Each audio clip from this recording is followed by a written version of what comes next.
Hello, race fans, and welcome to the official NASCAR iRacing series presented by V8 Online. We're here this week in Fort Worth, Texas for 167 laps around the mile-and-a-half Texas Motor Speedway. Tonight's broadcast is presented in glorious HD and brought to you by our good friends at TrakRacer, SimInstruments, and Get Dirty MX. My name is JD Smith, and with me tonight to call all the action will be my good friend Kane Kraft. Kane, up in the booth here tonight, getting ready for this awesome sim race. We got Texas Motor Speedway, buddy, one of the fastest tracks we see all year long. It doesn't get much pumped up better for this. Yeah, after last week at Martinsville, I'm excited for Texas to come. A big track that these drivers can actually race on and have some room to move around on. I'm anxious to get back to the long green flag runs that these guys have done all season long. There's a lot getting back to this bigger track that we can look forward to tonight. Well, last week was pretty exciting though at Martinsville. For as many caution flags as they had, it was really pretty exciting. And then watching the race again this weekend, seeing how close to reality our race was here on the NASCAR iRacing series compared to what it was in the real life. It was so close to the exact same kind of racing, and it was just the same kind of dramatic caution-filled bump and run racing that we've seen here last Wednesday. So I really like to see how authentic the iRacing service is and the great racing that it provides whenever it matches so close to reality. It is an amazing feat when it does do that, Kane, and like you mentioned earlier, 15 cautions on the day, 14 restarts, and it was held to be true, exactly what we talked about in the pre-race comments when we mentioned about how tough that outside lane would be on restarts. It literally was the Achilles heel for every driver who was on that outside position. It was very tough to even fall in line down on the bottom lane or anywhere. We saw some drivers not lose only one or two, but all the way up to 7 and 8 positions from starting on the front outside row. That is a humongous loss. It was better to actually halt your position if you had a race off of pit road to come out third over second place because of that outside line disadvantage. Tonight, it'll be a 100% 180. You might actually have some kind of an advantage on the outside lane because there's plenty of room. It's all going to depend on how the rubber is laid down here at Texas Motor Speedway. It is fast, fast, fast. Kane, what we're going to be looking at today is going to be kind of what we looked at a couple weeks ago at Fontana. It's all going to be to tire wear off, and it's going to come down to engine temps. We're going to be getting these engines. We're going to be pushing them to the limit. We're going to be really, really, really high revs today for long periods of time. It is not uncommon to have a couple blown motors here at Texas Motor Speedway. Just keep an eye on that.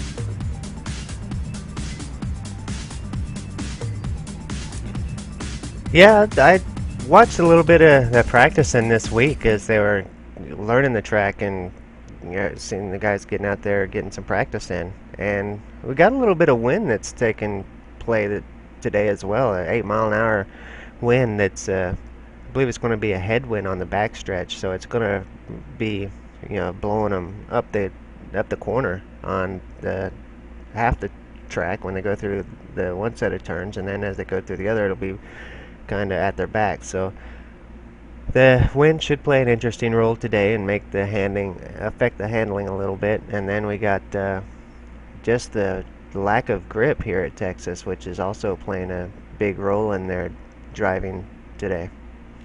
It really is, Kane. It's a humongous disadvantage for these drivers. We thought it was something with the Gen 6 car when we drove or first brought these Gen 6 cars to Texas last year, and now as we've watched many races, in between test sessions and whatnot, it is not just the Gen 6 cars. It is this track with these Gen 6 cars.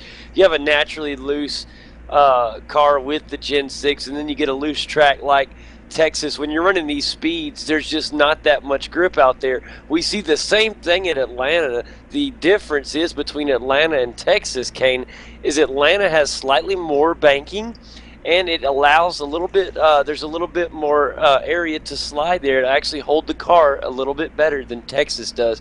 But these cars are going to be so incredibly fast today. I love these. I love when we come to Texas. It is just really, really a great place. It's always put into the season in a great week. Here we are, week 7. We've already had, this isn't our first mile and a half, Kane.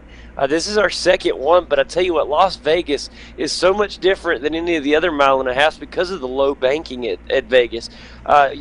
Texas, Atlanta, Charlotte, your main mile and a half tracks that have your high banking, high speed. That's what everybody wants to see. Who is the best at these tracks? And it all starts today. The early season jitters are over, and it has really come out here lately. We've seen a lot more cautions. We've seen a lot more guys fighting and scratching for position. And in the long run, it's hurt some guys. So they're going to have to calm down a little bit, I think. We'll see that tonight. Had a great week last week from Dylan Rafferty, winning the Martinsville 250. Also, Jordy Lopez Jr., a great week, finishing in the 7th position. And also finishing in the 2nd position. A great race by the Samsung Deuce. It also had a fantastic week, and it was just a great week all around. Now, some guys that did get in some trouble late in the race, we had an incident with Jordan Worth and Tyler Hudson that put both of them back in the field. Both of them were running pretty high up there, so I hated to see that. And just look at some of the points, Kane. Tell us what's going on in this points. Well, this is our Road to Pro challenge that the drivers are competing in here. This is actually the championship standings here, but last week, Jordan Lopez Jr. took himself up to the #1 spot in the championship. Now, he's not only the #1 spot in the championship at this point, he's also the #1 spot in the Road to Pro. Justin Bolton's made his way up into 2nd in the championship, and Tyler Hudson in 3rd. Malik Ray's doing a fantastic job. He's put himself into 2nd in the Road to Pro and is in the 4th position in the championship. Then from there you've got Benjamin Burmeister, who is in the 3rd place in the Road to Pro. Stevie Zini, that's made his way up into that 4th position there. 3rd position rather in the road to Pro. It's a lot of big stuff coming on, Kane. It is. It's a lot of driver. Take a driver in this list that I'm really surprised he's not as high as he is, and I just think that he'll shoot up. A couple of guys, I'll give you a couple hints here. Number 1 is going to be Jared Crawford, the driver of that Samsung Chevrolet. He'll be on his way back up towards the front. Another driver that I think has potential to get back up towards the front is Jason Jacoby. Now, he's back in the 25th at this point, to see if he can't start creeping up a little bit. Another one, of course, we saw, if I have to look out of the top 10 and look for somebody that could crack into it, I'm going to have to look, of course, at Billy Price, another one that I think is up and coming, has shown a lot of promise lately. So look for some of these guys, hopefully to have a great day here at Texas. And Kane, it's almost that time to head over and get things started from the track. Now, I do want to apologize, guys. I am or have been a little under the weather, so if I sound a little different tonight, it is because I'm battling those issues. But Kane, I just can't wait to get this race underway, buddy. I love Texas, and I love the high-speed racing we're about to see. Yeah, I agree. As we get ready to launch into this server, I want to take a minute of silence for those affected by the tragedy at Fort Hood. So let's everybody just take a moment of silence and reflection for those involved in the tragedy.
joining us back again. They're heading over to the track, getting things ready for this awesome race tonight. Very unfortunate events out there in Texas. And as we got this race here in Texas, it's going to be an awesome, awesome race, and the racers pay tribute to those involved. And I tell you what, this mile-and-a-half racetrack, so much speed, so much can happen so fast. It always does come down to getting a great start at a track like this. And let's look at who is going to be starting on the pole this week. And it's no surprise, a very, very fast driver in Adam Gilliland will be sitting on the pole today in the number 20 gmercer.com Chevrolet. Very good job for Adam Gilliland there, and a respectable pole position for him. I'm proud of Adam. And sitting in the second position and not far behind is going to be Chad Lawton starting on the outside row. And tonight Chad will be starting in the ViperSR.com Chevrolet. In the third will be Justin Bolton. He'll be back in the number 3 Best Western Chevrolet with Jake Sturgios in fourth. Thomas Davis will be starting in the 5th spot with 6 going to Brandon Schmidt. All right, and then I'm sorry, guys, I'm going to keep moving along here. Greg McKinney will be starting in the 7th spot with Jordan Worth starting in 8th. In 9th will be Benjamin Burmeister. He will be starting 9th with Patrick Crabtree in the Raptor SVT Ford Fusion rounding out the top 10. As we move through the 11th, it's going to be Steven Azzini in the 11th spot with Billy Price in 12th. Josh Fox will be starting 13th with Nathan Sachs in 14th. Josh Lawton will be in the 15th slot tonight with Case Brinksma in 16th. Wade Hustad will be starting 17th with Ray Alfala in 18th. Michael Conti will be in the 19th position with Ryan Lowe rounding out your top 20. Starting 21st tonight is going to be Chris Hall. Chris Overland will be in the 22nd position at start with Brad Davies in 23rd. Jordy Lopez Jr. will begin the race tonight in the 24th position with Casey Tucker in 25th. Timu Solani will start 26th with Matthew Wright in 27th. 28th will belong to Robin Williams and Tyler Hill in 29th. The 30th and final spot on our grid tonight will go to Kyle McCormick. So a lot of work for Kyle tonight.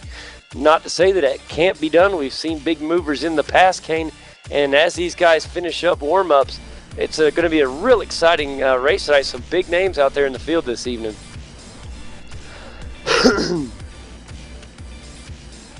Yeah, 167 laps tonight here at Texas.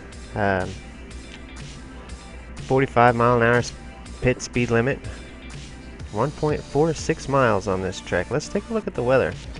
Got mostly cloudy skies, 66 degrees Fahrenheit, 75 degrees track temperature, 8 mile an hour wind going in the northeast.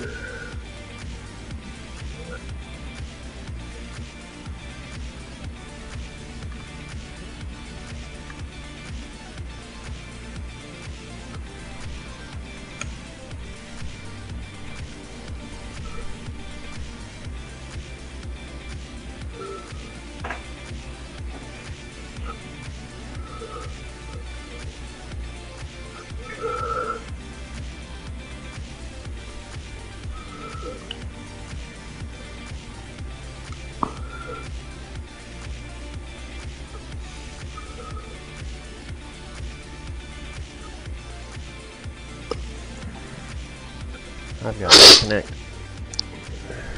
All right.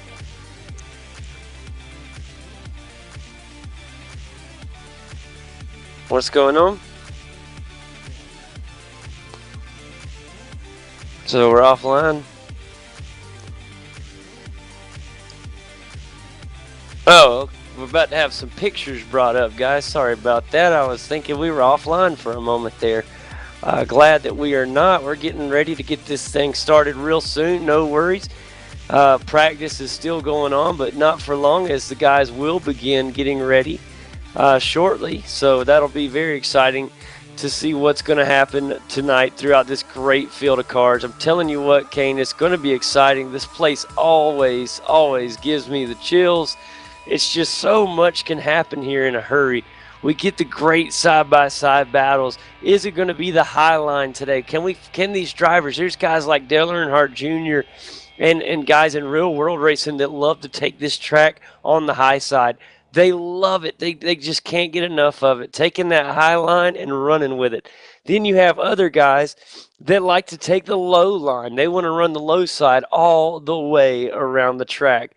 And it's going to be really fun. I can't wait to see what will be that preferred choice this afternoon. And we will be getting this thing going in just a few moments.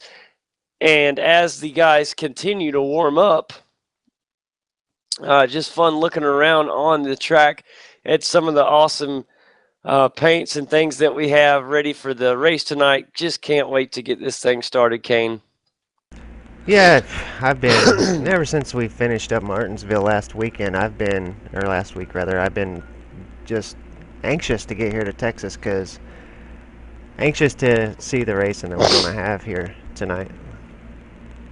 Yeah, me too. And you know, we went from a 15 caution race last week. Let's go ahead and clear that up. That was the best 15 caution lap race I've ever seen in my life. It's not like it was a boring race, because it wasn't. It was actually a fantastic race. And it turned out just that it was just that much action-packed. We had positions going all over the track, and luckily we ended up having an exciting finish. Although it did end under caution, you know, it still was a great race. But it's going to be a totally different story today, Kane. Fuel mileage is going to be very important. And as the guys start gritting up as they are right now, I'll give you just a little bit of a hint on our fuel window today. I think some of these guys may be able to squeeze out probably about 70 laps or so from a full tank of fuel, buddy. It's gonna be fun to see how long they can stretch it. I think tires may become an issue before the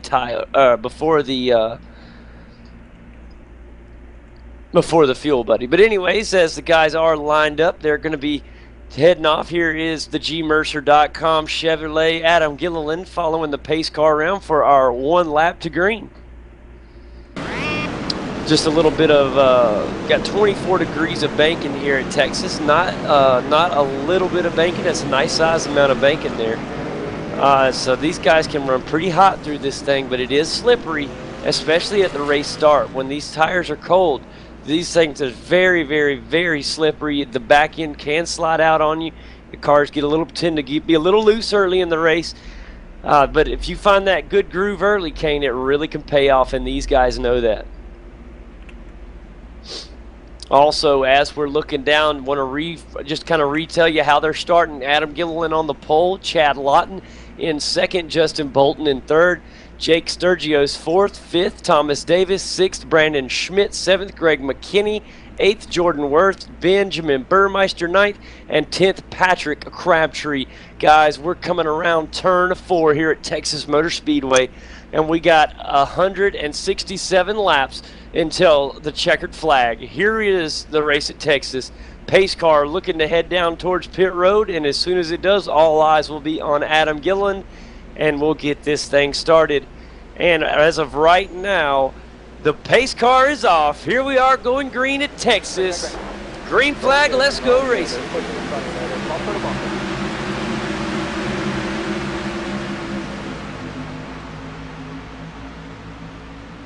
And so far, so good here at Texas Motor Speedway. Tends to be no problems at the moment. Great job up here a little bit through the field. Right now, the 17 car doing a fantastic job. That's Thomas Davis making his way up a couple positions. Jake Sturgios and Justin Bolton trying to make their way up in third and fourth. Up in the second position, it is the number 5 machine of Chad Lawton, and Adam Gilliland, our pole sitter, leads through lap 1.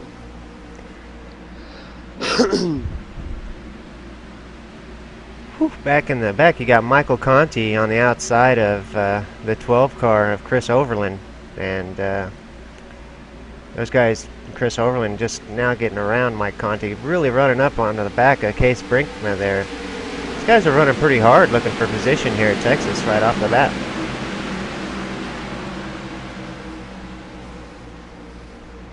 at Jordy Lopez Jr. tonight. He's in the number 16 Chevrolet. He's having to make a good move as well, making away around Michael Conti just a moment ago.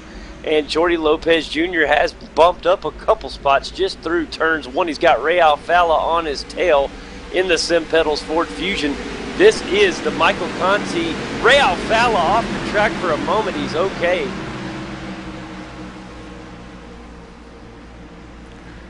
And he moves on just fine.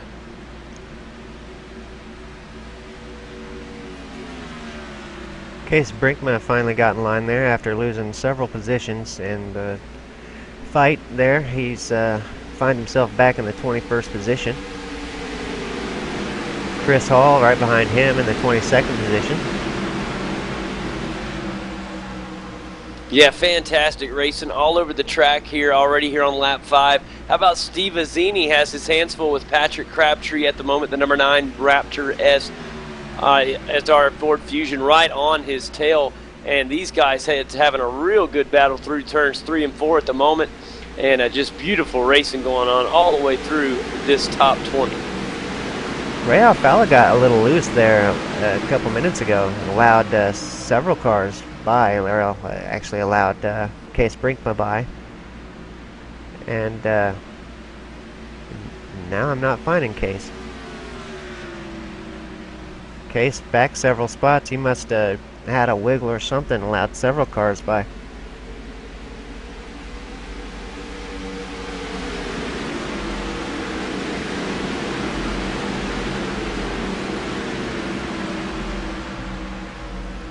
Chris Overland. Oh, go ahead.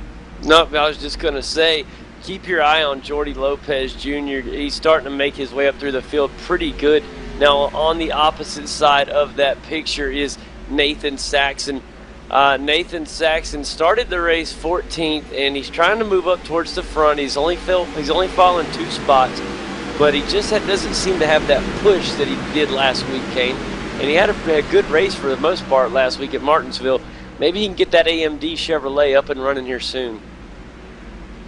Yeah, a couple of drivers having a little difficulty getting a good start here at Texas, but we got a long race ahead of us for them to get things figured out and start making their way back to the front.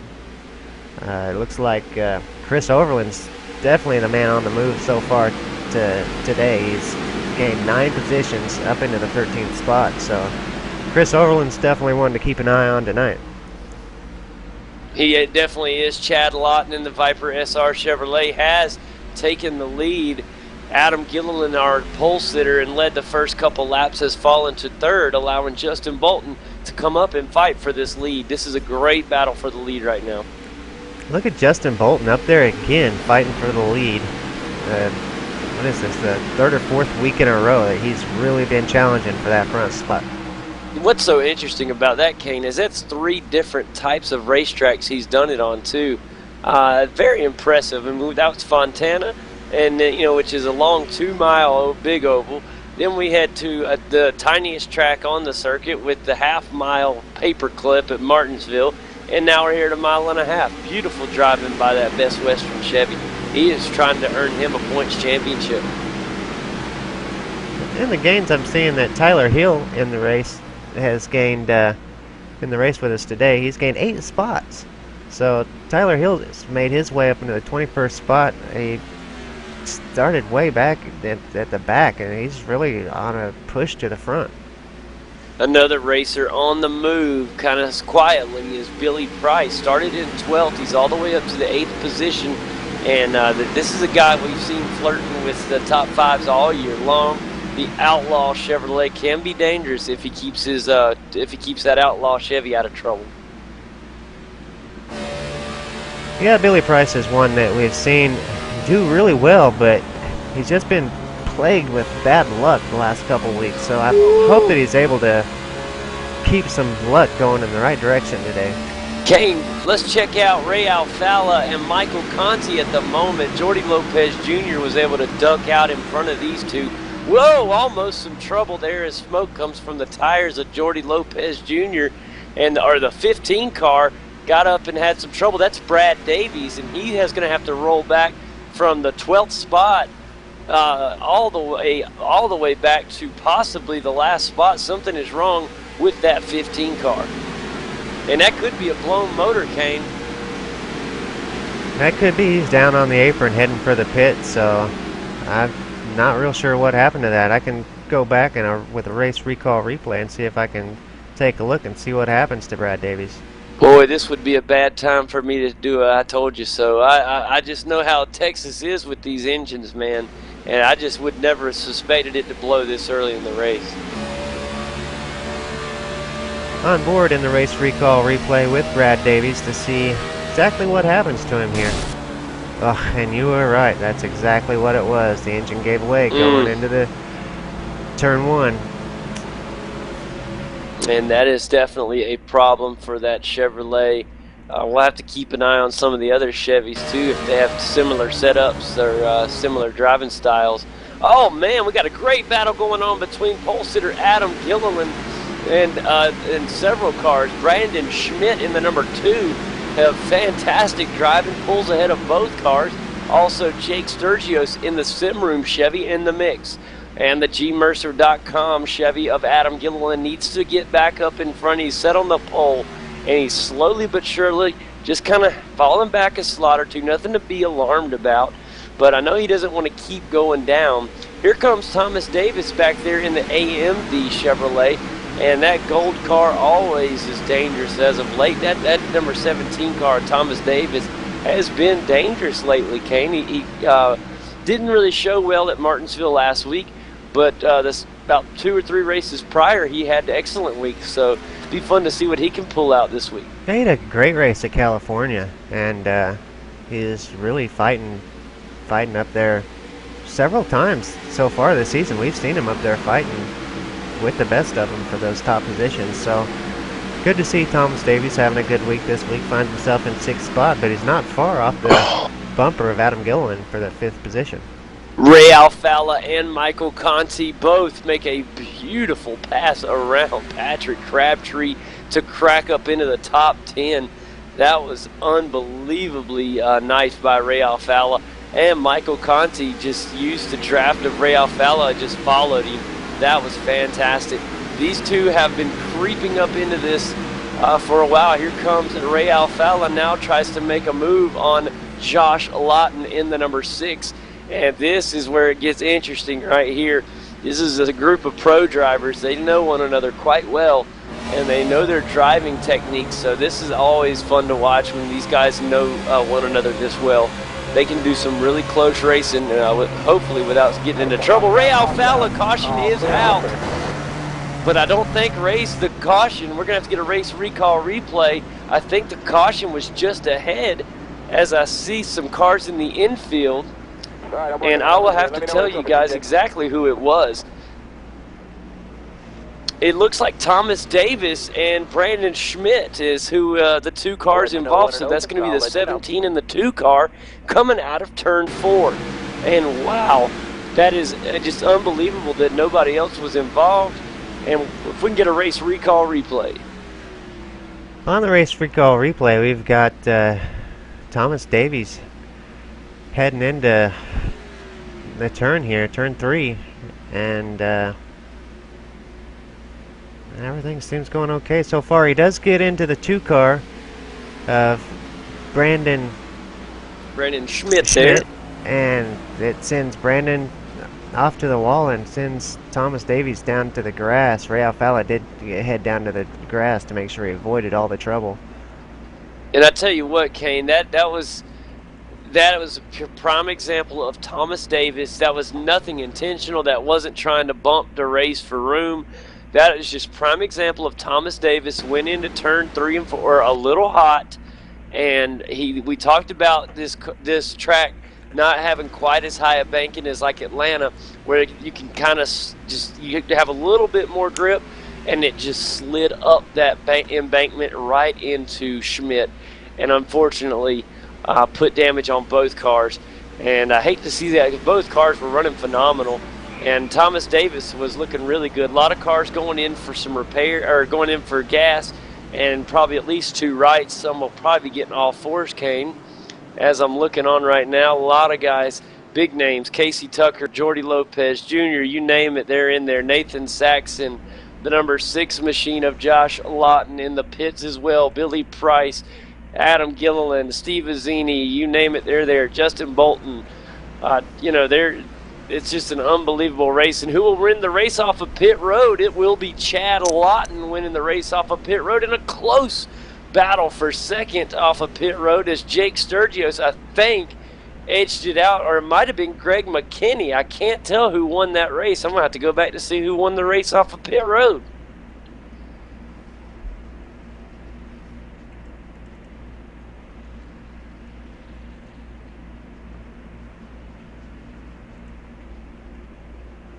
I don't have a good enough camera angle to see who won that race off of pit road. I'm showing Chad Lawton and Justin Bolton, Jake Sturgis, Adam Gilliland, Greg McKinney, Billy Price. And I'm just trying to see where. I don't understand how Adam Gilliland could separate those two. They haven't re-rounded yet, Kane, that's why. Once they all pass the start-finish line, it should give us the new one. Yep, it did. It moved Greg McKinney up. Oh, there it is. Yeah, Greg McKinney just beat Jake Sturgios out for second place. So what a close battle. Greg McKinney was in 5th going into the pits, and he comes out in 2nd. Beautiful job by Greg McKinney, and that was very, very impressive. That's a big moment in the pit strategy right there. I don't know what his exact strategy was. I wish we could find out, but that's an Outlaw Chevrolet, and I'm assuming a teammate of Billy Price there, Kane.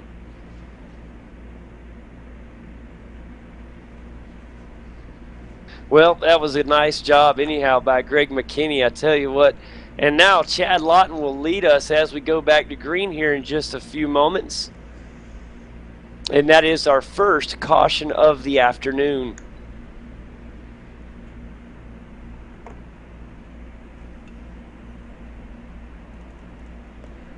Whew. Trying to hang in there, buddy. Yep, should be getting to the one to go here as we get to the line, I would think. This bigger tracks, it sure takes a lot longer to get to the green flag. That was one of the nice things about Martinsville. Sure didn't take long to clear a yellow flag. Well, the good news is I don't think we'll be seeing too many yellows today. And if we do, I think they'll be coming early as everybody tries to get adjusted to it. Hopefully that'll be the case. I'm kind of worried about Greg McKinney at the moment. He's blinked out a couple times here. And with him starting on that outside line, Kane, man, that could. I don't want to. I mean, I think he's okay. He hasn't done it here in the past couple seconds, so. But we've seen what connection issues can do on a restart.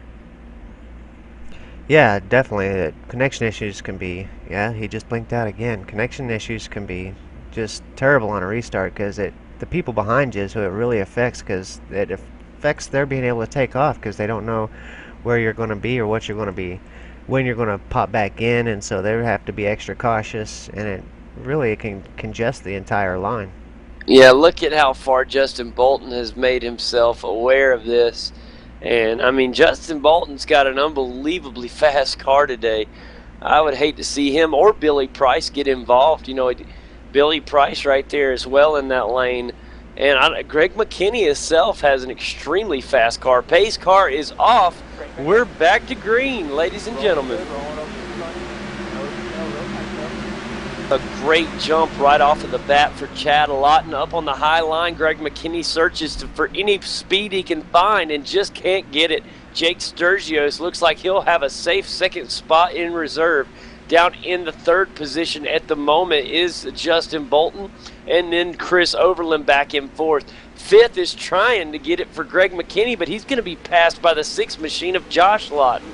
And the Lawton, big caution is out. Big trouble for Greg McKinney, Kane. Big trouble for Mike McConty. Or for Mike Conti, sorry. Yes, Michael Conti was involved, but that you're going to see that one started with trouble from the 27 car getting into Jake Lawton. Oh man, that is tough, and I don't know if that was a connection issue or not, but I'm pretty sure that the 6 car and the 27 of Greg McKinney got into each other, and that's what sent Greg up into the wall. And when he came down, he collected with Michael Conti, and I think Michael's going to be okay. He has some pretty significant damage, but I've seen Michael Conti now, another car that was really involved, come in really hot, and it was the number 21 car, I believe. And the number 21 machine is Emu Livinen, who was back in the 27th position, Kane. So, but you never know. When a guy has a fresh car, they can be holding out for a little while. Yeah, Ryan Lowe got caught in that one as well, as he come in there after the wreck and just barely made contact with. He ended up making pretty good contact with Mike Conti. I just really hate to see that this early in the race. The caution flag is out for the second time here today at Texas. That was a bad one right there, Kane. We just got through talking about the worries of a car blinking in and out, and I don't know if that's what had happened there, because obviously we can't see what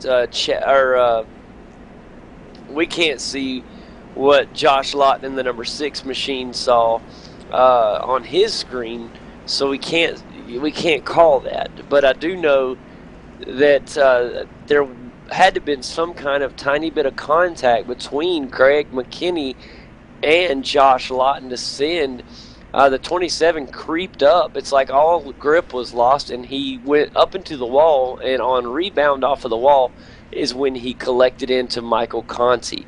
Now we're going to have to keep a close eye on Michael Conti to see if he will be able... Looks like Mike Conti exited out, so it looks like Mike Conti took it to the garage. I think he just called it a day, and I think that's all we'll see from him. And also, there's a couple more, looks like that may have called it a day on that as well. Yeah, Brad Greg Davies. McKinney and Brad Davies. There it is. Now, we could still see, Greg McKinney, we could still see him maybe pop back in. I doubt it.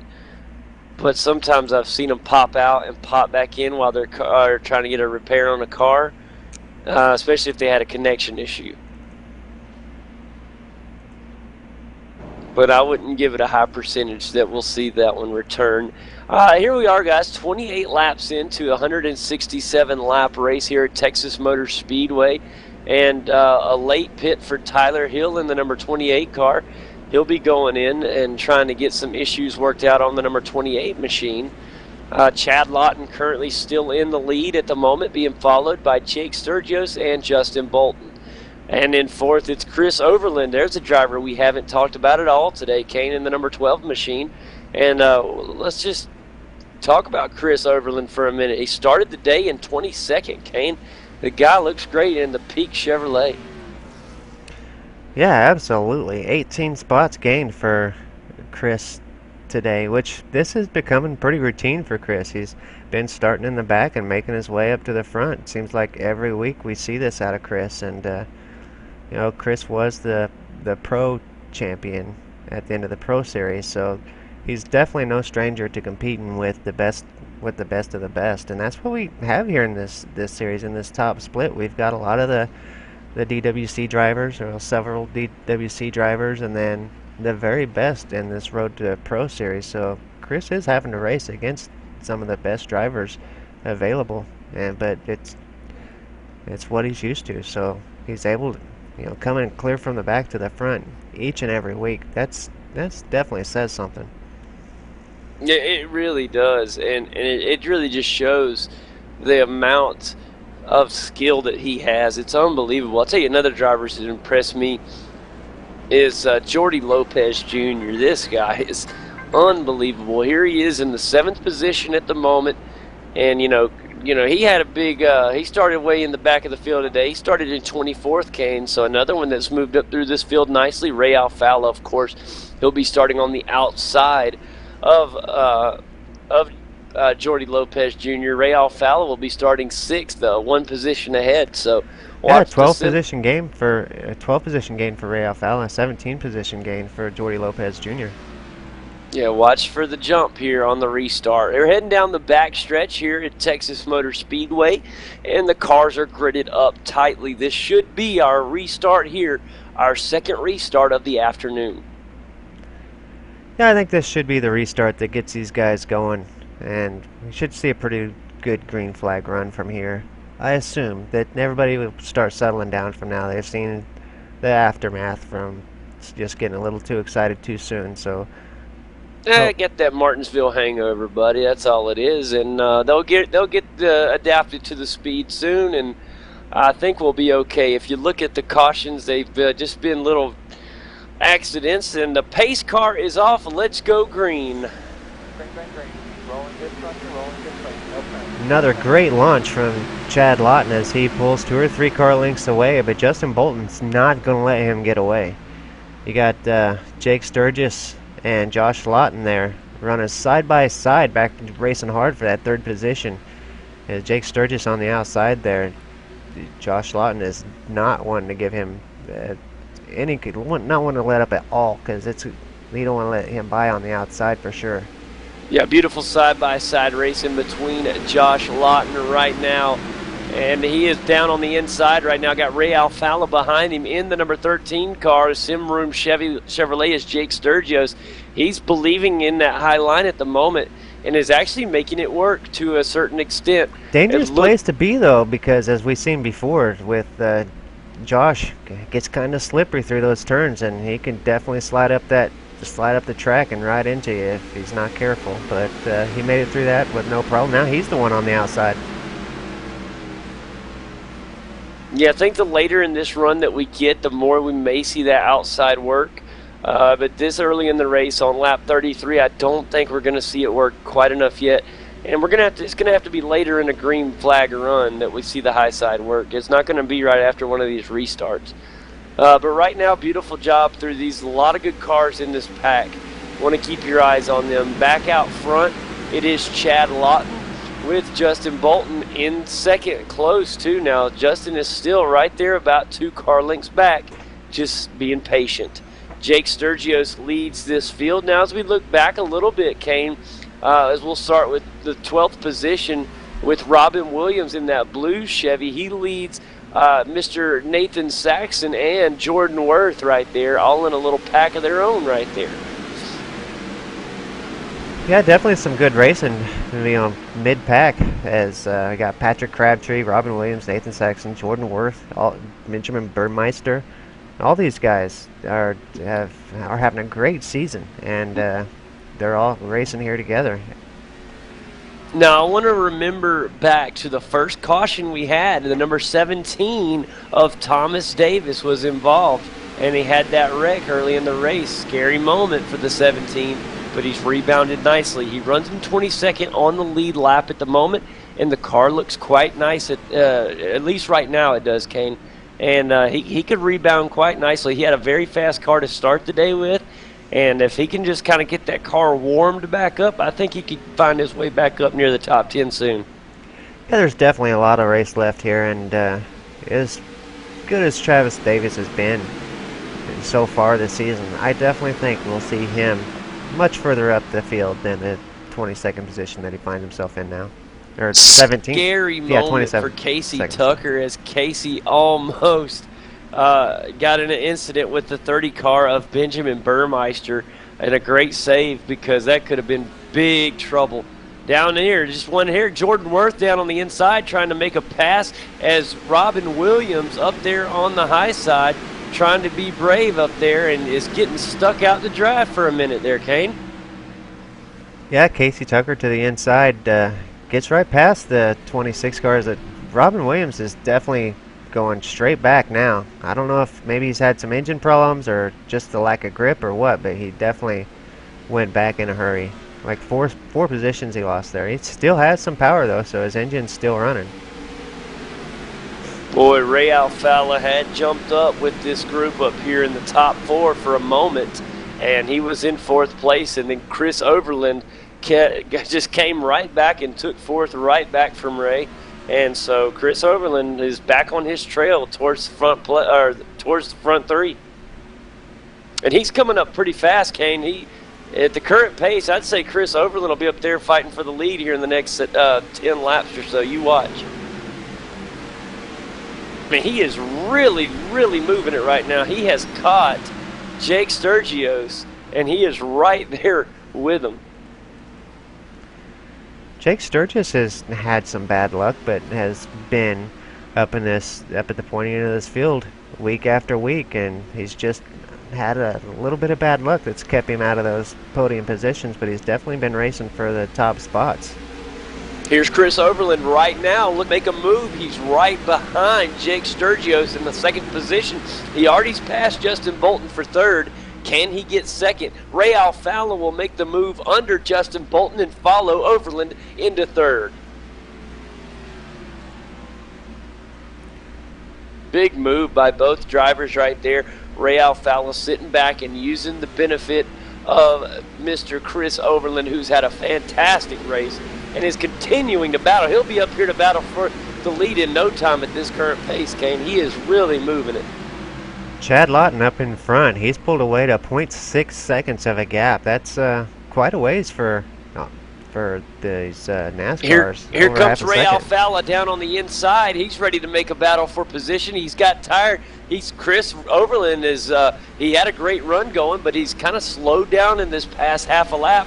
And Ray Alfalla there to jump all over it, side-by-side racing as we head into turn 1 and 2. And Ray will get the pass and move up into the third position. Bolton trying what Ray had done to him earlier and hoping to get that pass right along with Ray, but it just didn't happen as Chris Overland got down in between the two, and Justin Bolton stuck back there in the 5th place for the time being. All kind of fun racing up here at the front. And Chad Lawton does have a nice size lead, 0.7 of a second at the moment. But with the way that Ray Alfalla is pushing it right now, I think that these guys can catch up to him in no time if they keep it up. He really gained time when these guys started this battling, because look, right here comes Ray Alfalla all the way up to Jake Sturgios now, and Ray's on a tear. Justin Bolton got himself around Chris Overland. There he goes. Ended up in that 4th position. Ray Alfalla on his way around Jake Sturgis now and is on his way to that top position. Yeah, I'm telling you guys, he is on a tear. Ray Alfalla, the 2-time champ, is looking outstanding today.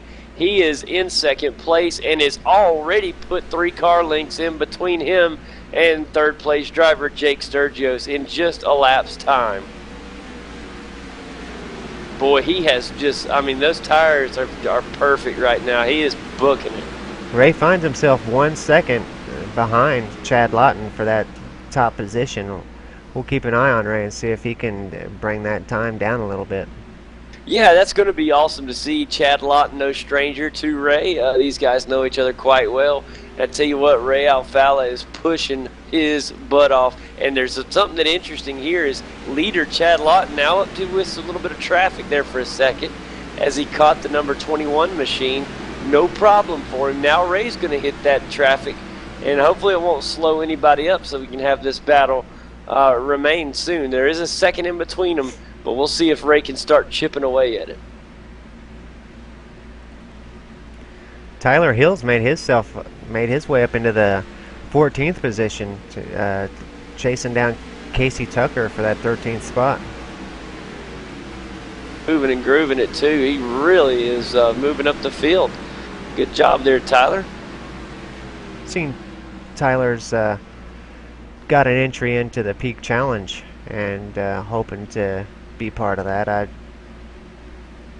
went and seen yesterday that he had only just a couple more likes left on his YouTube video before he got that next stage up in that challenge. So I'm sure by now he's got those extra 3 views on his video, and that's going to be interesting to watch. Side-by-side racing between 14-car Jordan Worth, Casey Tucker, and Tyler Hill. Beautiful racing between these guys. Right now, Jordan Worth trying to get around Tyler Hill there in the 28 machine. Can he get around it in the Timmy Hill Motorsports Chevrolet? Oh, Jordan Wirth's going backwards now as he's trying to make the high side work. He's not ready to give up on it yet. We got a really slow car off Ace. It's the 9 car, Kane. And that is the 9 car of Patrick Crabtree in the Viper SVT Ford Fusion there. And he's got that damage. And he is really, really off race pace. Well, one thing Patrick's going to be happy about is this is the first time so far that the broadcast has picked up his Raptor skin. So his paint scheme is showing great on the broadcast today. Glad to hear that. That is good to hear. Right now, also a little bit up the field, Josh Fox in the number 18 machine. He's crowded his way up into the top 10. He's currently in 9th. He's trying to make his way around Billy Price there in 8th. Jordy Lopez Jr.'s got no one near him, so he can run some fast laps right now in 7th. He's trying to catch pole sitter Adam Gilliland. Something up with Case Brinkma as he's coming back out on the track from a pit stop, finds himself in the 25th position, 1 lap down. He will be the GetDirtyMX.com lucky dog should we end up with a caution. And thanks for bringing that up. That is excellent information there. And we'll keep an eye on that as we move about. We currently have 24 cars on the lead lap, and the last car at the moment on the lead lap is Matthew Wright. He really wants to stay on that lead lap. He doesn't want to even try to become the lucky dog. He'd like to just stay on that lead lap. And Chad Lawton has really been moving in a hurry ever since this restart here. He has just been on a roll, and we've had a nice little stretch here on lap 54. The cars are finally starting to settle in on race pace, I think, Kane. I think we're good to go for a while. I know these guys can do it. These guys, if they just show each other just a little bit of respect and be patient with one another, we can end up with some really great racing events and a lot of green flag we laps. Have the best racing in sim racing each and every week here. It's not even a question. These guys are the best of the best, and they have shown that all season long. It's amazing. It really is. I just can't wait to see what's going to happen because, Kane, we didn't get to see green flag stops last week. That's going to come into effect, or should come into effect this week. And we're going to have to keep an eye on that. Green flag stops can be huge. Also, the dreaded caution coming out when you're on a green flag stop can put you down on a lap or two, just the way it may fall. So you have to be really careful on those green flag stops. So all the other cars will kind of keep an eye on what our leader does. Chad Lawton is just running away. He's now up to 1.5 seconds ahead of second place Ray Afala, and it's climbing. Yeah, that car is fast. He qualified just he qualified second. He was so close. What is that, 200ths of a second or 300ths of a second? That's 3,000ths of a second. Excuse me. From our pole sitter Adam Gilliland. He has an extremely fast car. It did well in qualifying, and it's doing just as well, if not better, in a race. And I tell you what, that when you put a good qualifying setup down and then you can come around with a good race setup that's lasting this long, you think a lot of these guys that qualify well are usually just hot lappers. And you know what I mean when I say hot lapper, Kane? I just mean the guys that can come out here, throw 2 or 3 really fast laps down, but they can't keep it going over an extended period of time. I would say that is true in many different series, but not in the NIS. We don't really see that too much. Every one of these guys they'll work on their qualifying lap, and then they'll work on their race lap, and you can see that they've got talent at each and every thing that they do. Right. Well, that's what I was going to say was, pretty much that you said it right there, but I was just going to mention that this setup, and when I complete what I'm trying to say here, keep what Kane just said in mind, but I want to I'm getting stumbled over I here, buddy. really screwed you up. Sorry about that. Nope, that's all right. Chad Lawton set up. A lot of guys that qualify well will only have a car that can maintain his current pace for a maximum of 20 laps or so. His setup is improving on the long run.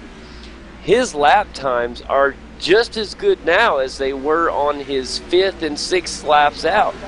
And a caution is out. Let's find out what is going on, and we will see exactly what happened here on this caution. It looks like it was on the back of the field, and it looks like Josh Lawton might be involved again.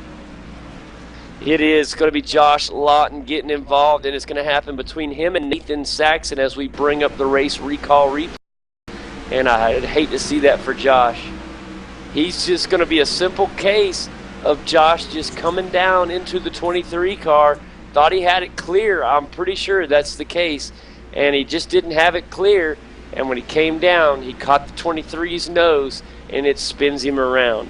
Now, fortunately for the rest of the field, nobody else involved. Us close calls, but I think everybody else is okay. And this will bring out the 3rd caution of the afternoon. And this is big news for guys, as pit stops will be needed all over the track. So a lot of those green flag stops that we were about to talk about, Kane, aren't going to happen. These guys will get an assisted pit stop here under yellow. Yeah, I'm sure lots of guys were glad to see the yellow flag, as they'd much prefer to stop under the yellow flag. Oh yeah, buddy. And man, I got so hung up there a second ago, I couldn't spit out what I was trying to say. Oh, welcome to the world of Kane Craft. Jeez, does that happen to me like 14 times a day or what? It's all good. Leaders going into the pits right now. Let's keep a close watch on leader Chad Lawton and watch the race off of pit road. This is going to be huge. Can somebody overtake leader Chad Lawton? He has the advantage of having the 2nd pit stall because he qualified 2nd. So we'll look on right now and watch this very important race off of pit road. You see Adam Gilliland in the 20 car just ahead of Chad Lawton, right behind him Justin Bolton. And here they go. Who's going to go? It looks like everybody's going to be looking for 4 tires and topping off a full. Here comes Justin Bolton. And Justin Bolton will win the race off of pit road. And something happened as Chad Lawton, I think he spun the tires, and he might have lost 3 positions. Yeah, that pit stop didn't go well for Lawton, as he just didn't seem to get out of that 2nd pit stall good. That must have been it. He must have just spun the tires, because that was definitely a tough exit there for It was. Lawton. It's going to go like this. Chad Lawton falling back, but it's going to be Justin Bolton will be the new leader, with Chris Overland starting 2nd, 3rd. Adam Gilliland 4th will be Chad Lawton, and then 5th looks like it'll be Ray Alfala. That will be the top 5. And beautiful job there by Justin Bolton. Ray Alfala also had a pretty tough pit stop, falling all the way back to 5th, but as he started pretty far in the back, his pit stall was pretty far back there, so he's kind of at a disadvantage. Yeah, that's right, Kane. And we don't know. We can see if they can get, based on times, if they got 4 or 2 tires, but unfortunately it doesn't give us the exact data on their stops. So yeah, most guys, Tyler Hill was 1 second quicker, and Timothy Davis was 1 sec quicker. Other than that, everybody was really in the 13.5 second range. So we don't really know if somebody took something more than somebody else, other than immense time gaps. So it's a disadvantage that we have here in the sim world versus the real world. And one day, I bet we'll have a cure for that, Kane. I'll bet we do. We'll be able to simulate things like, air wrench locking up, or a lug nut not coming off, something like that. I'll bet. Boy, you think sim racers get mad now? Yeah, no doubt. Boy, that'll be interesting. Well, guys, here on lap 164, might as well say we're on lap 65 of 167 to total, and it's already been a little heated race already. It's been a nice battle. Chad Lawton has shown the strongest car to this point. I'd say followed by Justin Bolton in the Best Western. Really, your top three have been your main cars of the day: Chris Overland, Justin Bolton, and of course Chad Lawton. And I know Adam Gilliland started on the pole, but his car really hasn't maintained over the long course. He's still up there, but he hasn't shown I'm the strongest today, and that could change. We could all be a part of his strategy. Save for later. Ray Alfala has shown that his car is very strong, starting near the rear and moving all the way towards the front. Huge day for Ray Alfala already. And we're on the backstretch. We should be going green this time, Kane. So we'll be looking for the pace car to head towards the pits, and the pace car's lights are off. So that means we should be heading green.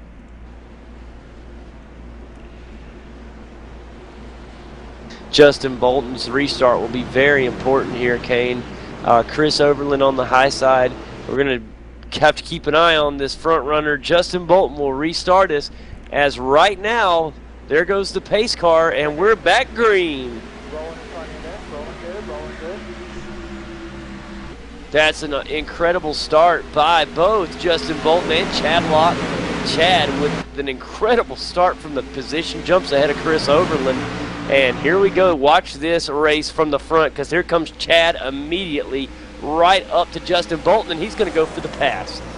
I'm telling you, Kane, he slowed down a little bit. He had a good momentum going, and something he didn't like happened because he slowed it up.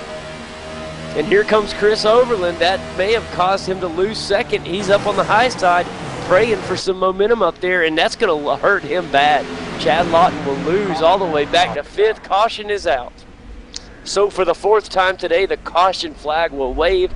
Justin Bolton is in the lead with Chris Overland back in second, and we'll find out exactly what happened on the fourth caution here today.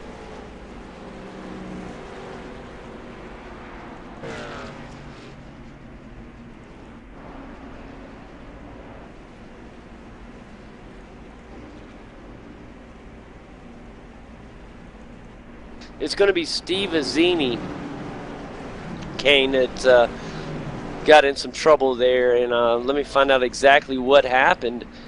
And yeah, it's Steven Azzini, as he's coming through the end or through the front stretch here. Everything seemed to look like he clipped the grass, and boy, that really sent the Scrabble Chevrolet in a whole world of trouble. He just got extremely loose at this high speeds, and he's very lucky.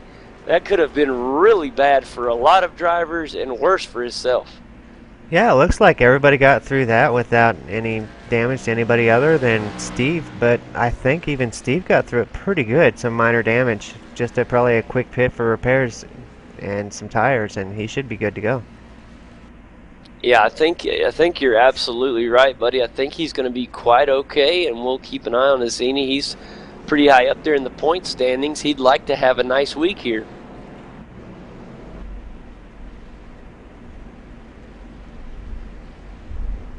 So far, I'm enjoying the heck out of racing here at Texas. It's been a lot of good, close racing, and a lot of exciting racing.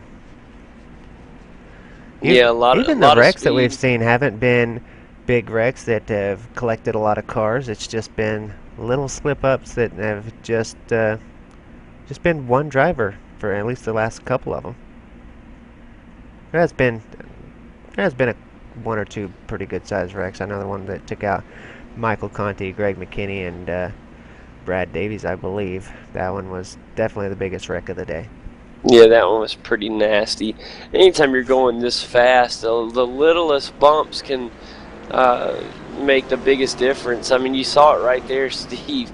He just got two tires off the track, but when you're over 190 miles per hour, Kane, and it's all she wrote, man.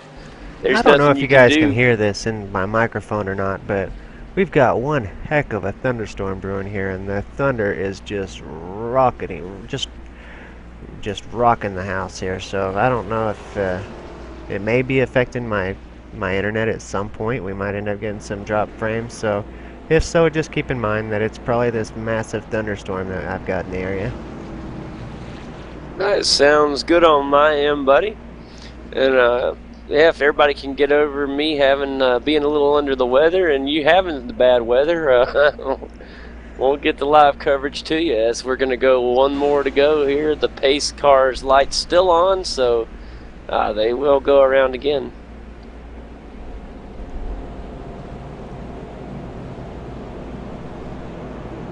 And as the guys continue to go around the track, Kane, it's already been an interesting race. I'm trying to check on some of the guys. Look at Thomas Davis has worked his way back up to 14th. Also, Brandon Schmidt was involved early in the race. He is all the way up to 15th. Ryan Lowe, remember, he was involved. He's in 17th. You know, so when you get into these wrecks, sometimes your day is not over. Heck, Josh Lawton has had the most damage in the most wrecks, and he's in 22nd place and somehow for the moment on the lead lap. This guy is amazing. Don't count Josh Lawton out of this thing yet. And don't forget about Case Brink, who was the GetDirtyMX.com lucky dog. He finds himself in the pits now getting a few needed repairs, and maybe he'll get back out there before they get back around and be able to stay on the lead lap. Yeah, I think he's going to be fine, Kane, because we're still going around another time, so he should be fine. Even if they come out just ahead of him, I think he'll be okay. He is out in time, and he will make his way around to be at the back of the lead lap. And it is going to be, this is the green run right here, last time by, so all the cars gridding up tightly. We'll be going green this time by. The lights are off on the pace car, signifying that this one more time around, this will be the last time around, and we will go green.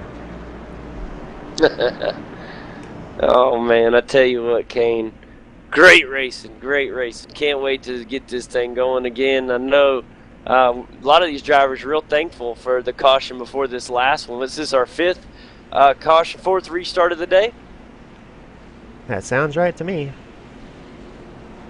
That's right. So we have our 4th restart of the day. We've had 5 cautions.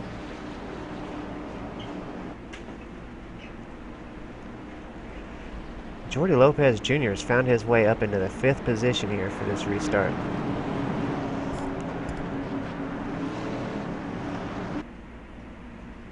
Chad Lawton back in the 6th position.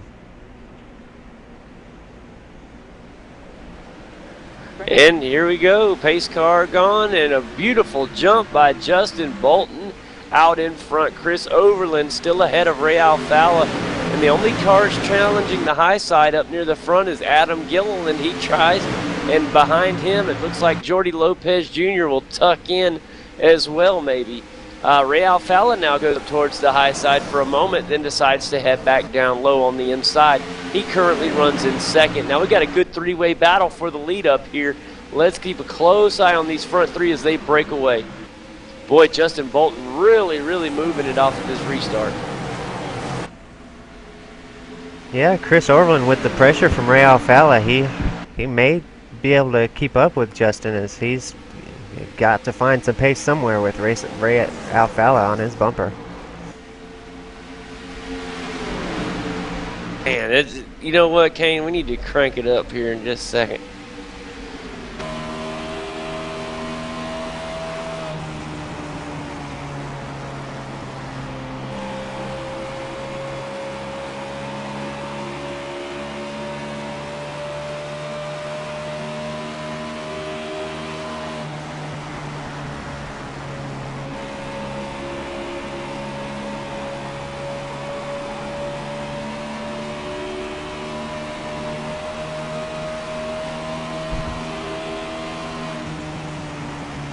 Man, awesome racing up near the front. Chris Overland now going for the lead and takes the lead from Justin Bolton. But wait, hold your horses. Ray Alfalla may be coming as well. And here he is down on the inside. Ray Alfalla makes the move, and also here comes another move put on by number 5, Chad Lott. A big fallback there, and by Justin Bolton, went from first all the way to 4th. And big move by Chris Overland to take the lead for the first time this afternoon.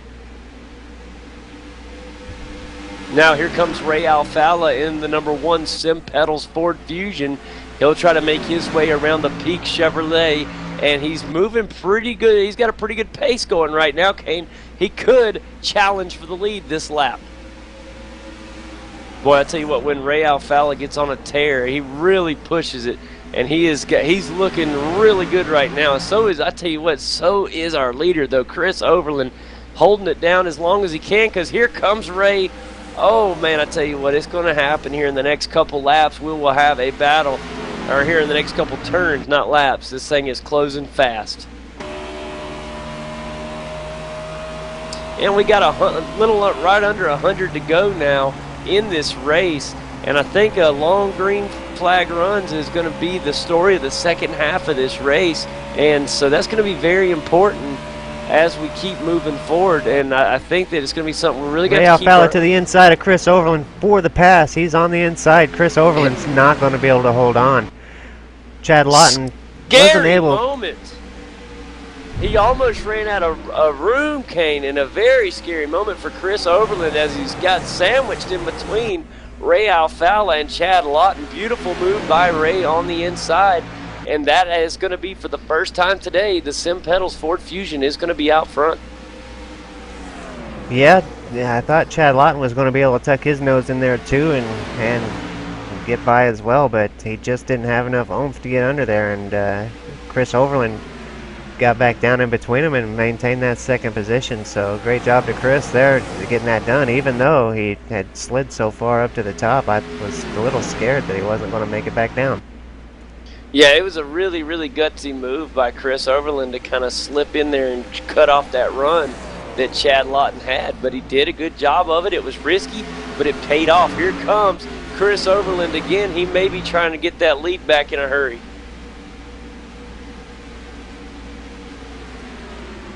Boy, this would be something if we keep having lead changes under green like this, Kane. That is racing at its best.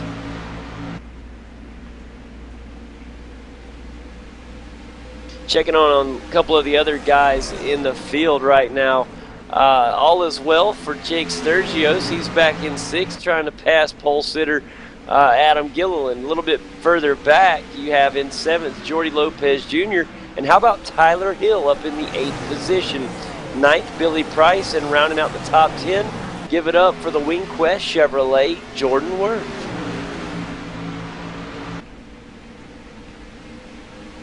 Going on board now with the WingQuest cam and the WingQuest onboard camera. That's almost a tongue twister. Yeah, I like that one now. Here, let's just, we're on board here and love the onboard footage here. Really get a glimpse at your banking here.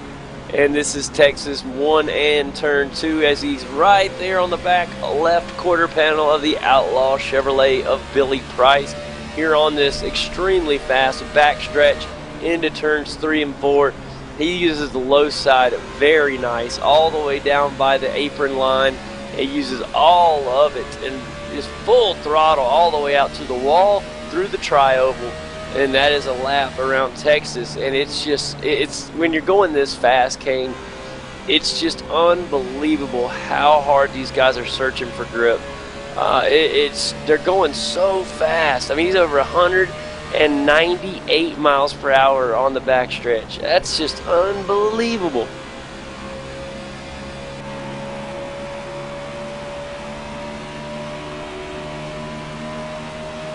Hit 204 on the front stretch that time.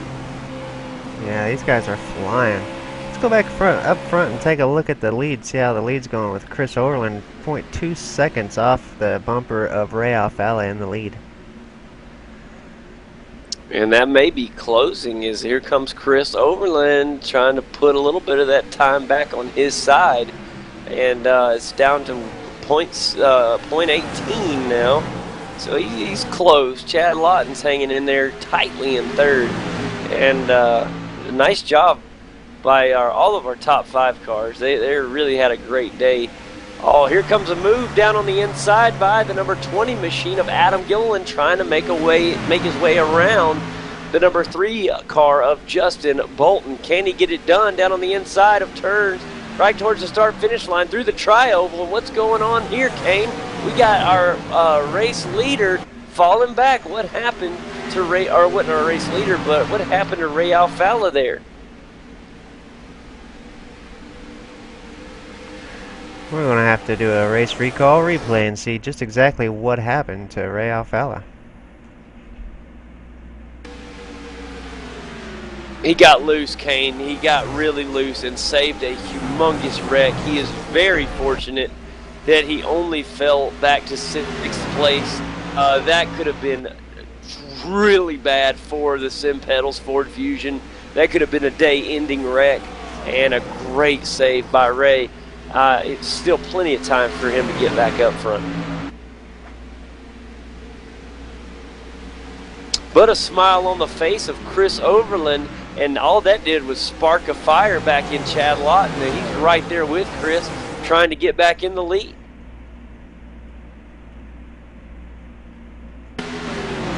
Boy, the 12 and the 5 really battling hard for the lead right now. Chad Lawton in the Viper SR Chevrolet trying to put the Peak Chevy down to 2nd position. Can he get it done here on lap 88 of 167?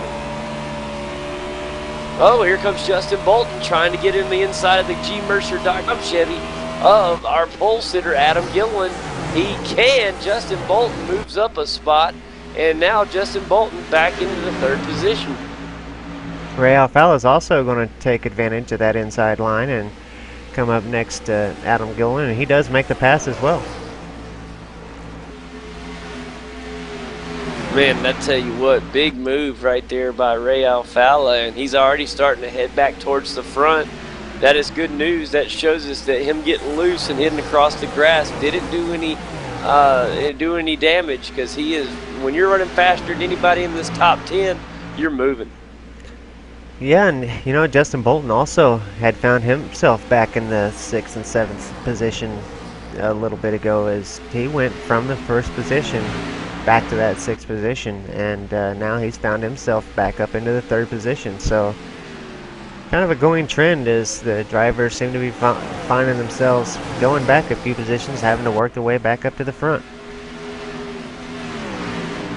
That's big news. And Kane, can you remember when we had our last pit stop or restart? What lap was that on? I'm trying to remember, so I can kind of keep an eye on the green flag fuel window there.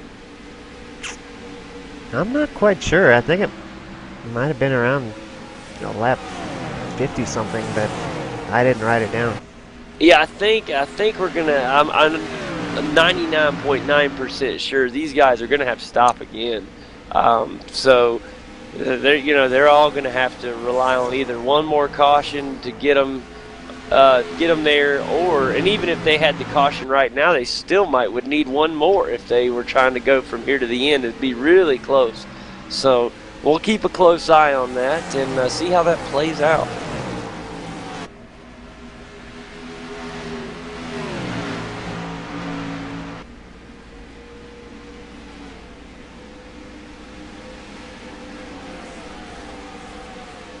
Jordy Lopez Jr. now almost about to come under attack from Tyler Hill in the number 28 car. And Jordan Worth really putting the pressure on Tyler Hill for that eighth spot.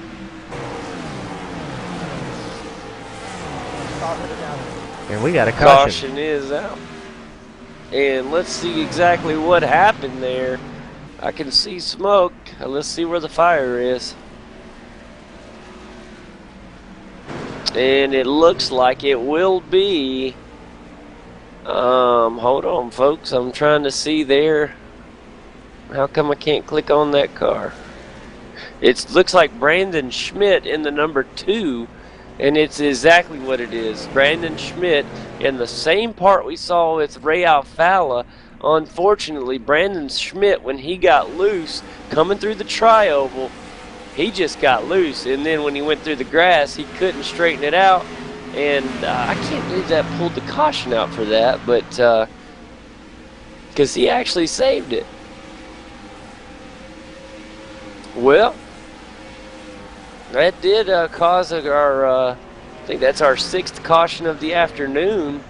And hate to see that. These guys had a great run going. And Kane, this is interesting because this changes the book, buddy. Now the question is, can I make it to the end if I pit right now and fill up my tank and 4 fresh tires? That is a huge question that these guys would love to know the answer to. And we'll see our leaders head in. I just don't think they can make it, but maybe. I don't either. It's going to be risky. And I tell you what, here we have our big eye on Chris Overland, Chad Lawton, Justin Bolton as we head into the pits. Who will win the race off of pit road this time by? Boy, Chris Overland, it's going to be tough for him to win the race off of pit road with his pit box being so far back, Kane. It's going to be real tough. Advantages for Chad Lawton and, of course, pole sitter Adam Gilliland up here at the front. And it looks like 4 fresh tires for all of these guys. And here he comes. Chris Overland wins the race off of pit road. And then it will be the 5 and then the 3 car. How about that? Chad Lawton 2nd, 3rd, Justin Bolton. And how about Jordy Lopez Jr. getting up there as well? Beautiful job by Chris Overland all the way from a back pit stall. That was a great stop by the 12th car, Kane. I want to see if he got all 4 tires.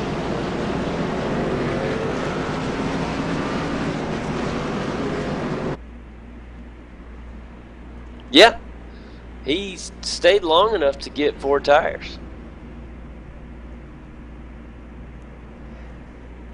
Yeah, Jordy Lopez Jr., his pit stop was over about a second and a half faster than everybody else's. And that's awesome for Jordy. That helps him out a lot. But Chris Overland will remain in the lead. That is just awesome for him. Definitely proud of Chris Overland there. And then Jordy Lopez Jr. will move up into the 4th position. Now, Jordy has been dangerous all year long, Kane. And here he is again, threatening here about 2/3 of the way through this race, or a little over halfway through the race. This is what it's all about, being in the right place at the right time. He's put himself up here. And he's made himself a definite threat to win this thing. Another, just as well as Chad Lawton, Chris Overland, Justin Bolton, Adam Gilliland, and Ray Alfala all have. Jake Sturgio is still in the picture as well. I've kept a pretty close eye on Jordy Lopez Jr. throughout the race today, and I just don't think that his race pace is going to be enough to keep up with these front runners. He just seems like he's just a little bit off pace compared to these guys, so I'll be anxious to see how he does running with these guys that have been running so fast here today. Yeah, it will be fun to see how he does up here. I've seen it in the past with this guy. He has proved me wrong time and time again. Does he have it up his sleeve again today? Oh, he's definitely a skilled driver. As we know, he's leading not only the championship but the Road to Pro Series. So he's definitely got what it takes. That is so awesome, and it looks like, let's see what we get this time by. I think we might still, nope, looks like we'll be going green this time by, and so the guys will tighten the grid up, and 3 more turns, and we will be green. Well, looks like Case Brinksma will be your lucky dog winner, making his way around to get to the back of the pack. I think my nominee for the paint scheme of the week has got to go to the number 18 machine. I like that one. It's kind of ugly, but kind of awesome. I like it a lot. Josh Fox in the Lowe's, the number 18. It's just unique. I like that. Just kind of sticks out there. Yeah, it definitely does. That neon green that seems so familiar to me. Kind of a teal green. There you go. It's like a or orangey blue. I don't know. It's unique. I like it. And then the teal on the side. But here we are going through turn 4. All eyes on leader. And this is what it's all about, guys. Here on the restart. The pace car's in. Green, green, green. Let's go.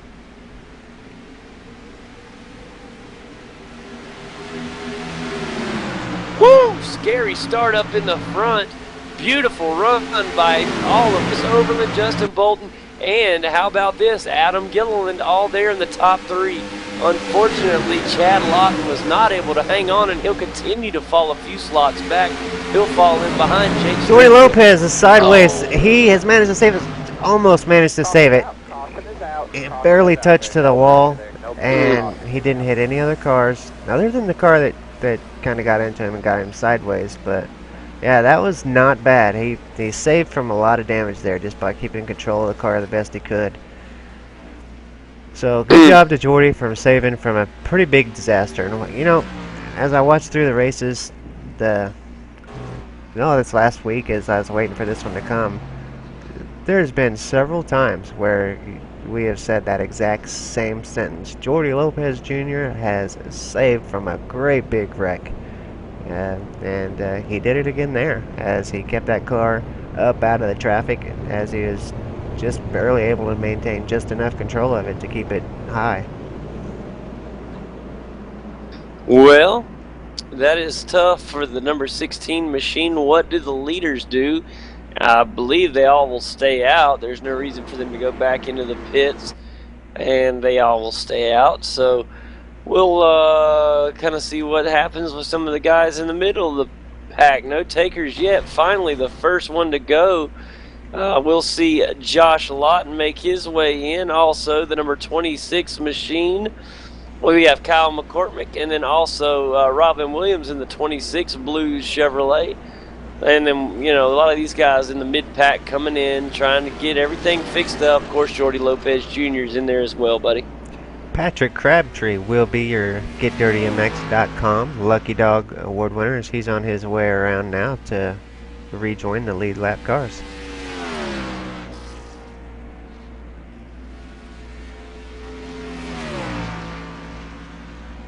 And now's when these guys are going to get that green run to the finish, Kane, and that's what's going to make this race so interesting is they're going to have to stop again. Yeah, with 65 laps left, I think they will have to stop and get some gas because that's a lot of miles to try to get on one tank of gas. Oh, it'll be surprising if they don't, but man, I tell you what, 167 lap race and you're on lap 102. It's a long way to go on one tank of fuel, especially when you're racing like these guys are. There's no fuel saving going on out there today.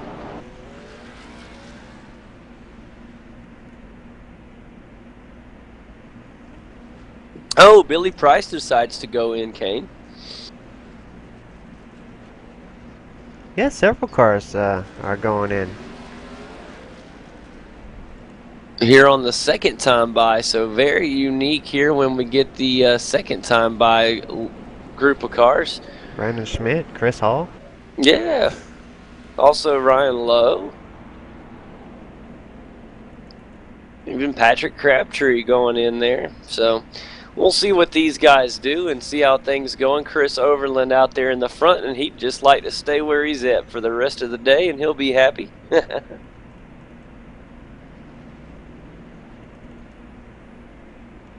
And Kane, I'm hoping that this time by we'll get the good news that we will only be, this will be our last lap around, and the light should come off on the pace car this time by. We should get the one to go this time by. I think you're right. I think the field is figured out and pit stops are done. I definitely think we'll get the one to go.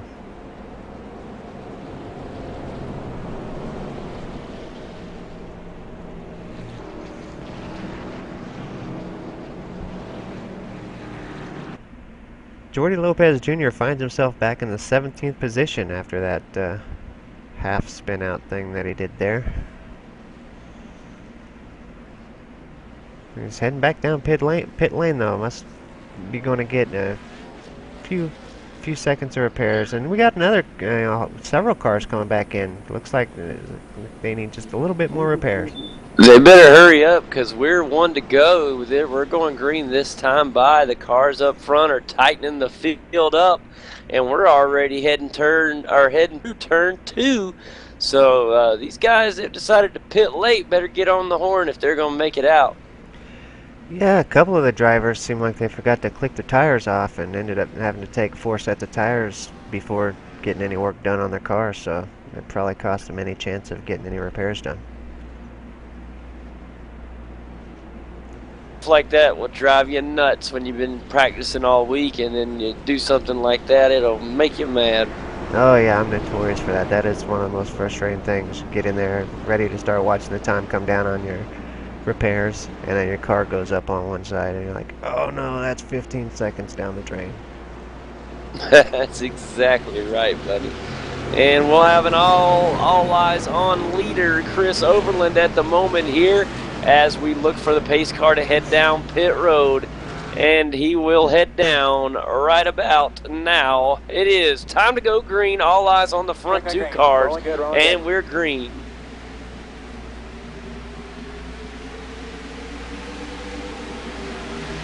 We got side-by-side racing with on the high side with Justin Bolton and Ray Alfala. Then down low we had it with Jake Sturgios in the 13 machine.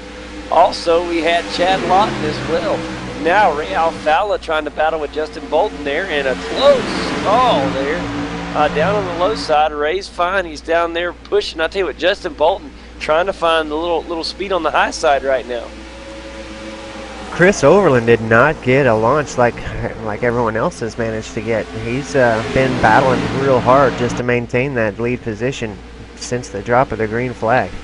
Yeah, the pole sitter, the gmercer.com Chevrolet of Adam Gilliland, sorry, Adam, looked fantastic on that restart. That's probably the best restart we've seen from an outside pole position, and he really is putting on this pressure very nice. And doing what he's done all day. But I tell you what, he hasn't looked this strong all day. He's always just coming, and the caution is out again. Let's see exactly. Let's see what has happened here, and we'll get a race recall replay working as soon as we find out what is going on.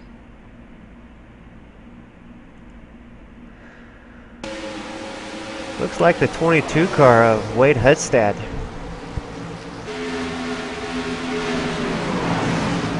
As he gets a little loose in front of Thomas Davis, and Thomas would know where to go. Just a little bump sends Wade Hudstad around, and Wade makes pretty hard contact with the wall.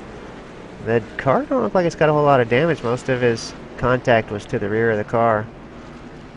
Yeah, I think he'll be fine. The problem is they got to re-rack again here on lap 108, and not good for him. He's going to have to battle back up through this field. Now, Wade's had a decent car all day. It hasn't been a top 10 car, but it at least has been a top 20 car. And that'll throw him out of that top 20 momentarily. We'll see how he can rebound from that. Wondering about damage on Thomas Davis's car, because he did make some significant contact there.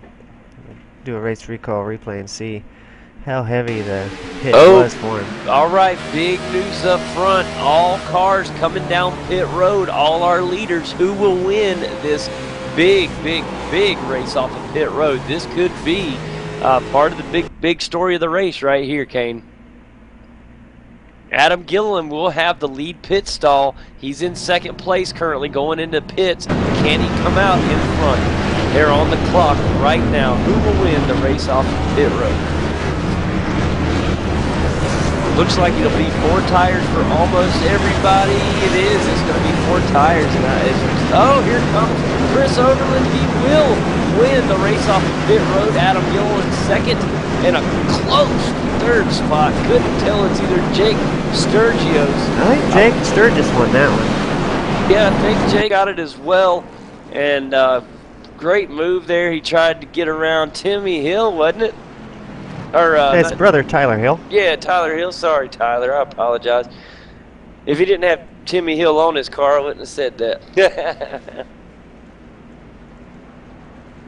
Oh, good job right there for Chris Overland. He's going to do whatever he can to win this race, and I love to see that that never quit attitude. And our pole sitter won last week. If we remember, Dylan Rafferty sat on the pole, and for the first time this year, we saw a pole sitter win the race. Could we see it 2 weeks in a row, Kane?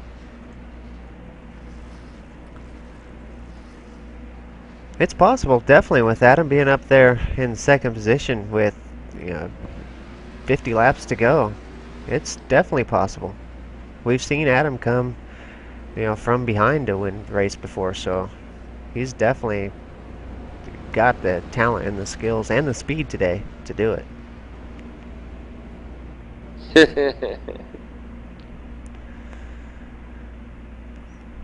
Playing some games with the pace car there. Yeah, I'm sitting there watching Adam having some fun out there. And nice front three here. It'd be Chris Overland starting in the one slot on restart. Adam Gilliland on the high side. And then down in third will be Jake Sturgios. And then Tyler Hill in fourth.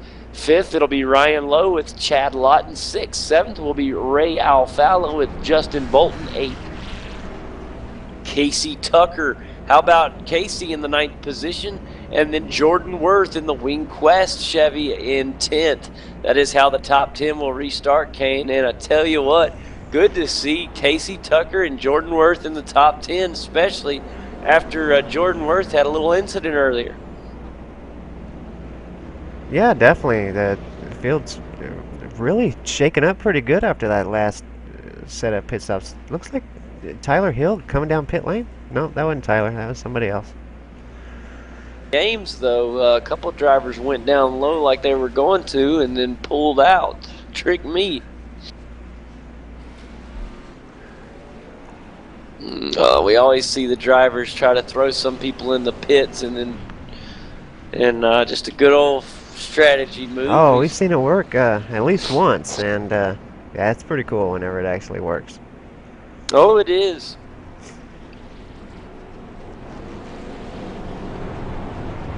And it will piss off the driver behind it that went in, and the guy in front didn't. I'm telling you what. Yeah, it definitely can. The the guy in second's wanting to do whatever the leader's doing so that you don't lose those positions, and then end up having to go spend all that time in a pit stop can definitely aggravate somebody. That's right, buddy. And let's see, the guys should be tightening up here as we should be getting ready to go green this time by, Kane. We're already through turns 3 and 4. Let's do this thing. And all eyes on leader Chris Overland to see if he can get a little better jump this time, or if Adam Gilliland will be able to chase him down. And the pace car is off. Let's watch and see. And here green, here goes Chris, and being pushed nicely by Jake Sturgios. And that is a beautiful job by Jake. He may be in a position to pass with that great run he had. Kane, he's right there with the leader. And here comes another one, Chad Lawton, on his way towards the front.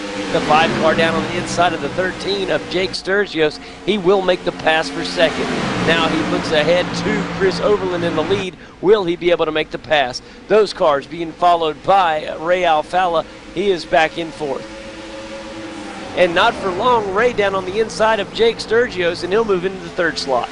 So after a loose race car earlier, Ray Alfalla starting to make his way back towards the front. He just wants a green flag run to get there. And how about Chad Lawton, who led the first part of this race with such great speed, almost 2 seconds ahead. Ooh, he gets a little loose there. He's going to end up in the wall. A big crash. We're going to have to pull out the race recall replay. Tons of cars involved. Justin Bolton's day may be over. That was an incredibly terrible wreck. And this is the big one of the day. And my goodness, that is so terrible. That's what happens if you race hard. Sometimes this is what happens when you race this hard.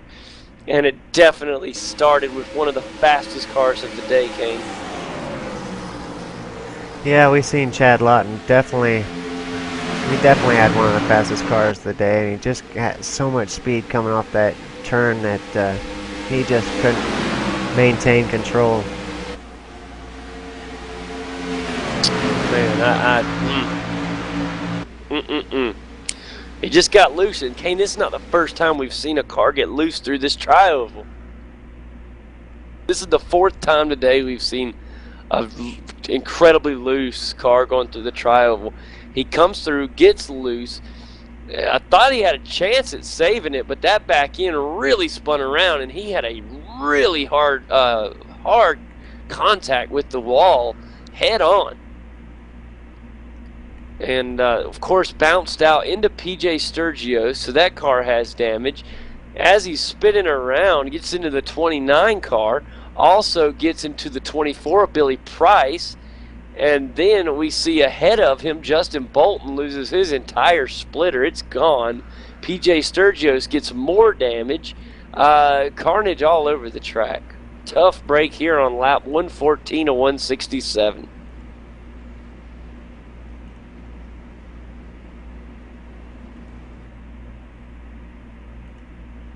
Well, we'll kind of see how this plays out as the guys are rounding around the racetrack. Will they come down for pits up in the front? I'm watching the leader, Chris Overland, pretty close just to see if he decides to go in.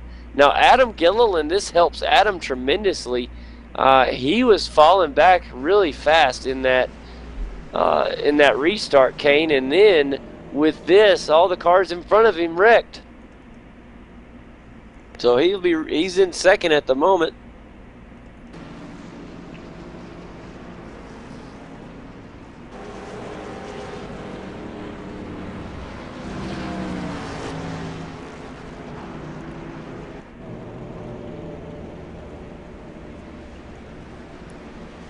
Now, that definitely shook up that pointy end of the field there, as Chris Overland and Adam Gilliland are the only two still up there. Ray Alfala is back up there in 5th. Jordan Worth in 6th. And the first car that will go into pit road will be the 7 car of Ryan Lowe. He'll head down pit road. About all. Here's the 21 car of Timu Livinen heading down. But for the moment, that's all.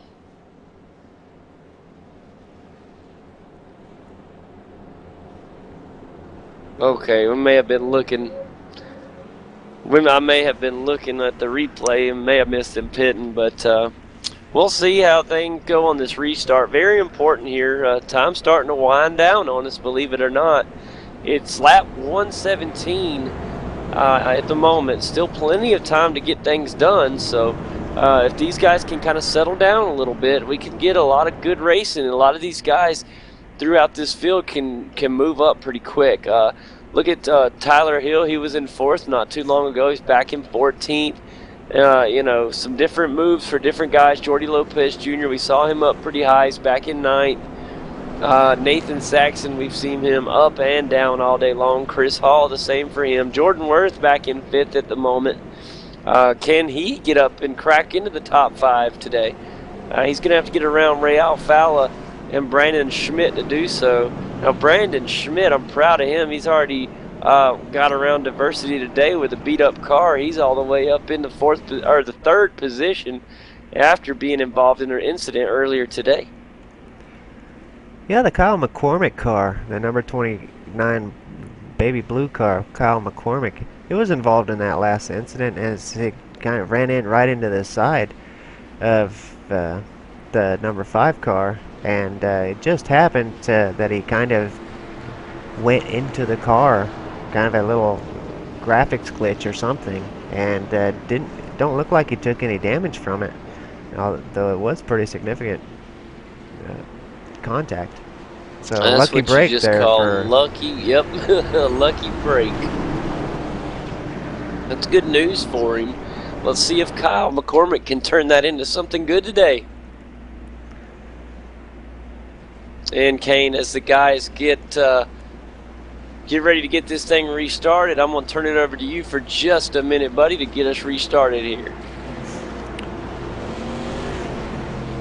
Alrighty, they are coming up on turn 3. We should see the pace car dip down into the pits, and we'll be set to go.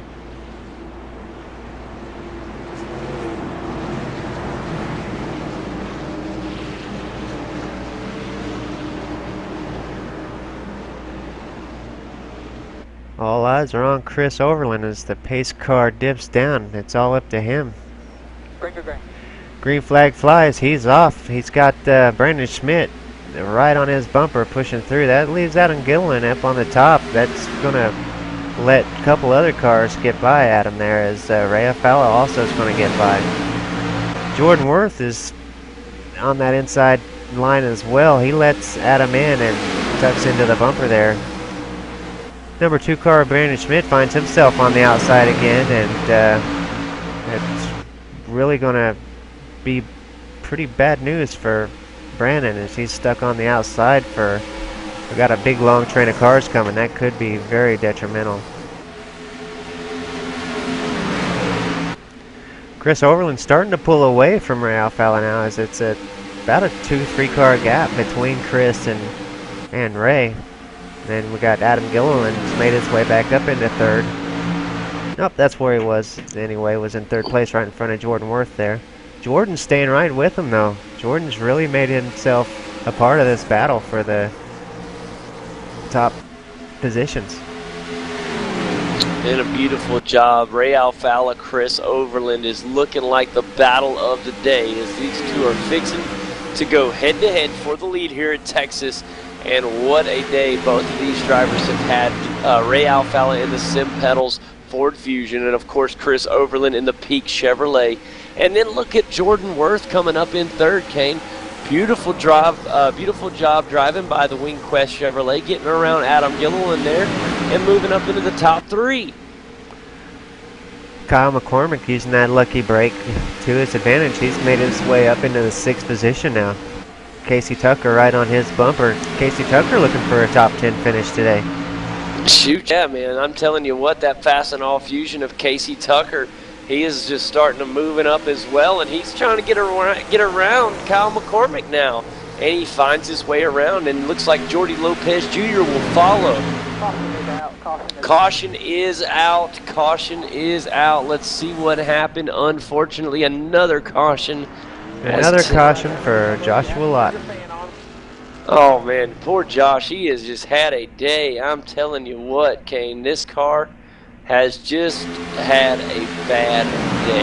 I mean, involved in multiple incidents, and just the car's beat to death. And that one wasn't his fault. The 22 car, I think, got a little, well, it might have been a little bit of both there. I think he thought he was clear when he was coming down, never mind, and he caught the 22's bumper there, and or the nose, and it spun him around there. It's tough to call that one.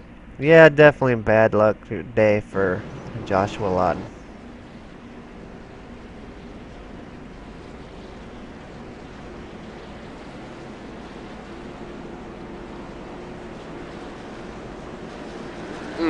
What a tough day there for Josh, and he still might be able to rebound, Kane, and finish. I mean, if the car can still make it.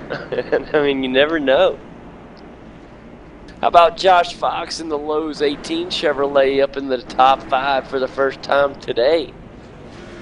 Casey Tucker in 6th, Jordy Lopez Jr. in 7th.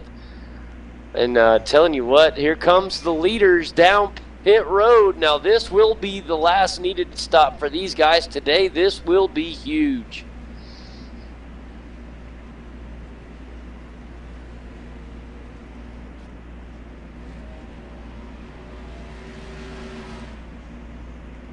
And as we watch the race down pit road here, everybody in there on the 20 car, Adam Gilliland in the top. He has that advantage of the front pit stall. Can he use it to his advantage? He's getting more fresh tires and topped off with fuel. Look who wins the race off of pit road. It's Thomas Davis. And then Ray Alfalla. How about that? I think the 17 used pit strategy and only went with 2 tires. Hard as it is to find grip at this track, I don't know if that was such a good idea when everyone else was getting 4 tires. That may not have been the best strategy. We'll have to keep an eye on those for him. I have to agree with you 100%, Kane. I think that there's too much racing left to be pulling that strategy off.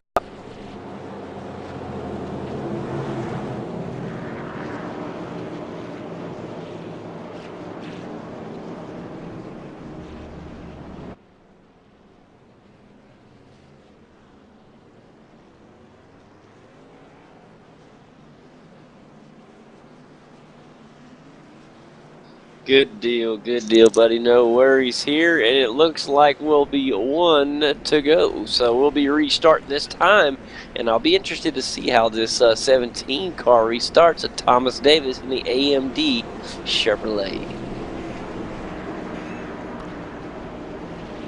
Yeah, there was only 2 cars that took that risk, and only took 2 tires. It was Davis and Wade Hudstadt. Yeah, definitely so, buddy. And you'll have to excuse me, guys, battling under the weather and trying to hang with you. I think my voice is like some of these cars out here today. It's on its last leg. Yeah, it's definitely. I can definitely tell that it's struggling much more than what it was when you first came on. We're definitely wearing your voice out today.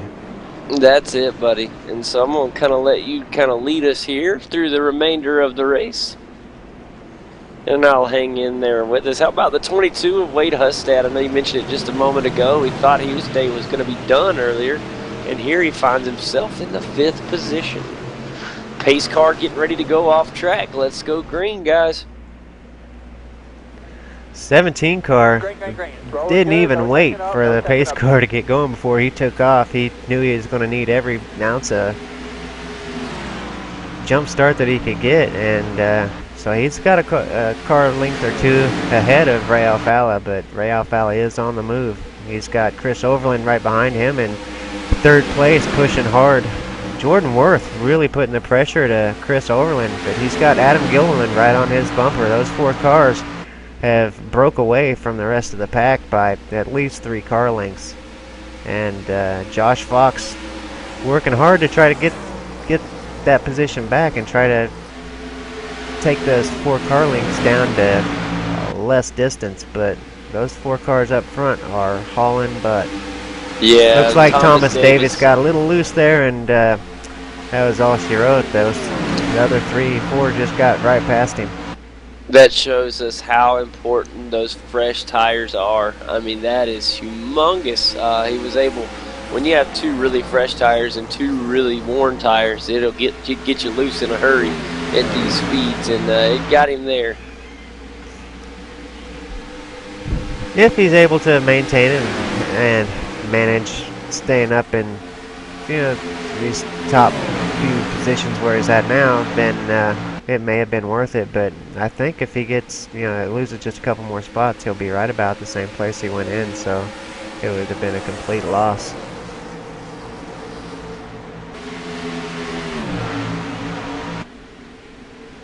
Boy, Chris Overland with a nice size lead at the moment, and Ray Alfalla back up into the 2nd position, and he's got Jordan Worth right there with him. It's a nice battle for 2nd place. Or excuse me, that's the battle for 3rd. I apologize.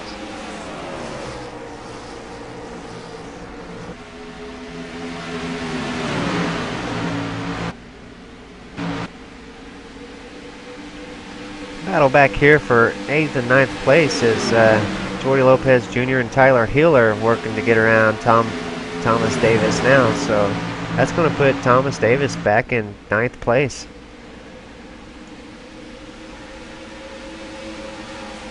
Kyle McCormick coming up too, so Kyle McCormick should be able to get around Thomas pretty good, as Kyle McCormick does have some speed in that car. Watching Adam Gilliland and Chris Overland, the distance between 1st and 2nd came And Adam looks like he's trying to chip away at that advantage that Chris Overland has. But I just don't know, man. Chris is fast. Yeah, Adam Gillen is chipping away at it a little bit. He's got it down to 0.3 now. He was up to about half a second. So Adam is working on it, but it's slow going. Still plenty of time left in this race. Now, not a lot of time, so track positions beginning to be very, very crucial. And remember, Thomas Davis restarted in the first position. He is in ninth at the moment.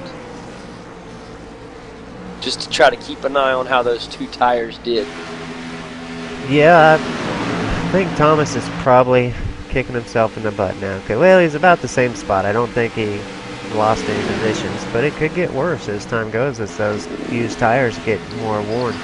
Right, you know, he's made his bed, and now he's got to lay in it, unfortunately. So he went with the gutsy call, and you win some and you lose some of those decisions, and unfortunately, so far, it hadn't paid off nicely. Yeah, it was worth a gamble, I guess, because he's right in about the same position he was in, but if it would have worked, he would have had a nice position out of that. Heck yeah, I mean, we've had a little green run here for a little while now. It's not a long green run, but when you look at the day, it's not a nice little run starting here. So let's see what can be made from it. Looks like Ray Alfala's getting a little antsy back there in third.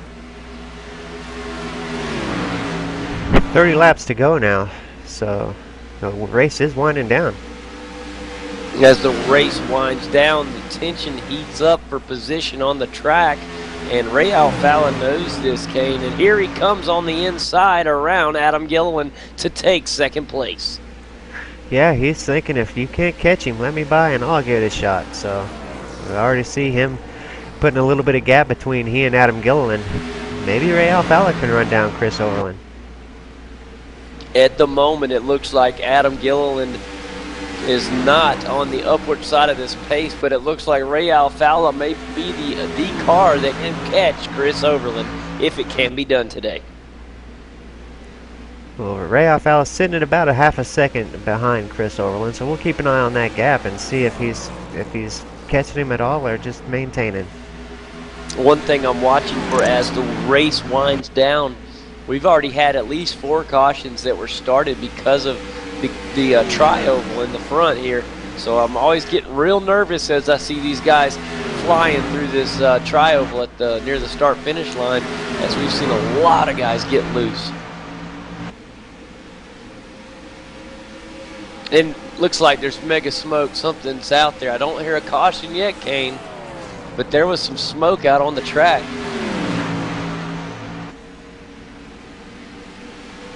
We're still green, folks.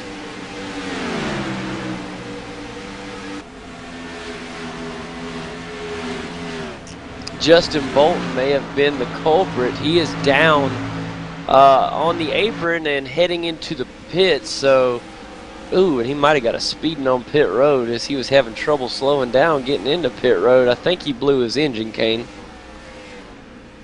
Yeah, definitely a bad day for Justin Bolton, as he's really found himself in a bad position. It was no fault of his own, as he just got involved in somebody else's mess, which happens quite frequently.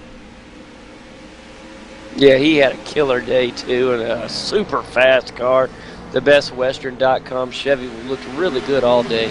It's looked really good this entire series. You know, he's had such great finishes, at least the last 2 weeks that I can remember, and I think he even had a great finish at Bristol.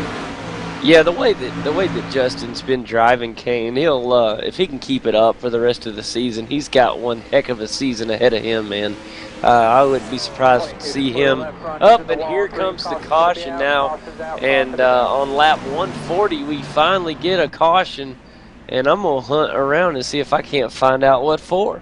It looks like Nathan Saxon is part of the problem with Matthew Wright, and let's see how that Josh started. Lawton got into it or not. Oh, it happened before Nathan Saxon got there. Looks like the 25 car. Trying to see where it started with him. I don't know if he just got loose. Oh, yeah, the number 2 car sent him around, and Oh, that's old Schmidt. Yep. and then the 25 car comes down, and dadgummit, Nathan Saxon got right into him. So tough luck there, and that brings out another caution here late in the day. And the 25 car tried to get out of the way, and he almost avoided it until late in the caution. Nathan Saxon chose the wrong lane by just chance and got into the 25 there. Very tough break for Nathan, a bystander, and unfortunate. And I'll be surprised if the 25 car can continue. That thing is smoking pretty bad on the way around the pit road.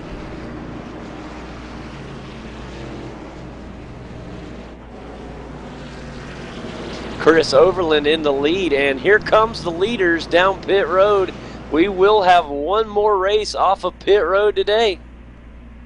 Boy, this is huge between Chris Overland and Ray Alfalla. This could be your race winner, Kane.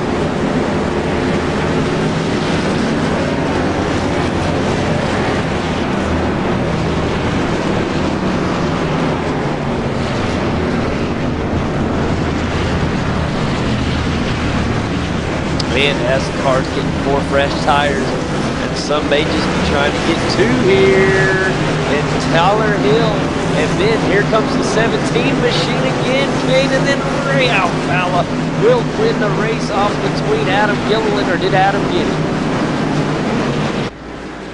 it? Oh, I don't know. That was a close call there. That was hard to say either way. And the 1 week we don't have our Des line cam right there. Man, I believe it.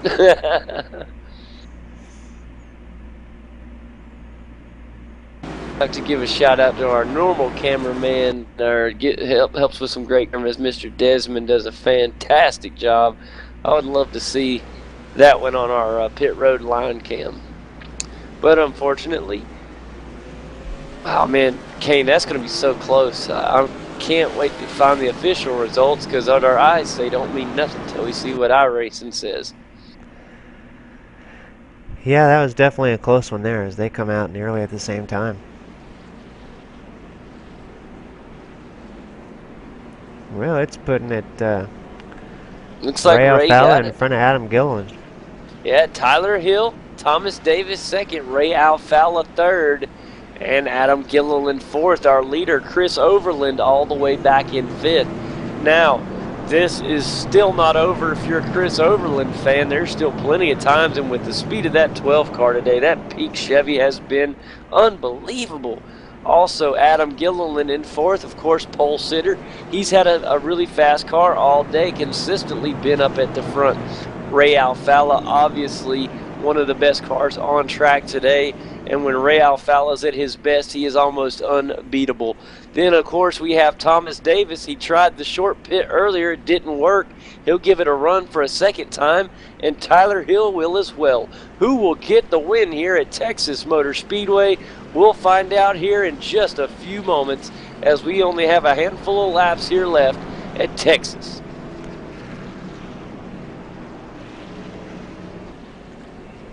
Yeah, Thomas Davis, man, I can't believe he's going to try that again, as he got ate up pretty good last time around, but maybe he thinks if he can just keep it from slipping around like it happened last time, he might be good to go. So he's going to give it another shot, try and keep his traction, and maybe with just 20 laps left, he'll end up with a little bit better position. Yeah, and at 20 laps to go, we'll kind of do a little recap of how the day has gone. It's been another caution-filled day, Kane, and unfortunately, it does happen. And we haven't had a lot of caution races until Martinsville last week, and of course Texas this week. Can the guys finish under green here with about 20 to go on the restart? You know, it's going to be exciting to see who will pull this thing out. Will we see another winner from the pole? Will we see Ray Alfalla in victory lane? Will we see Chris Overland win this thing? Or will we see one of the gamblers late in the race, a Tyler Hill, win this first race of the season? Will we see Thomas Davis pay off in the AMD Chevy here late? Only time will tell. let's get this thing green this time by.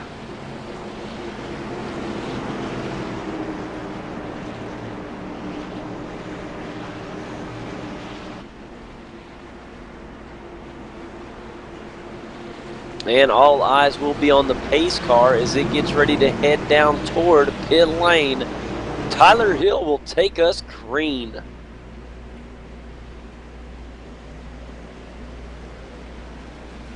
Green, green, green. Green, green, green. There's Tyler Hill with a nice start. Also, Ray Alfalla on the inside with another great start. Kane, this is where it's at, buddy. It's got to happen now. Yeah, Tyler Hill had a great start there. We've got another caution. And let's find out exactly. Brandon Schmidt in the number 2 car. See if I can go back and see exactly what happened.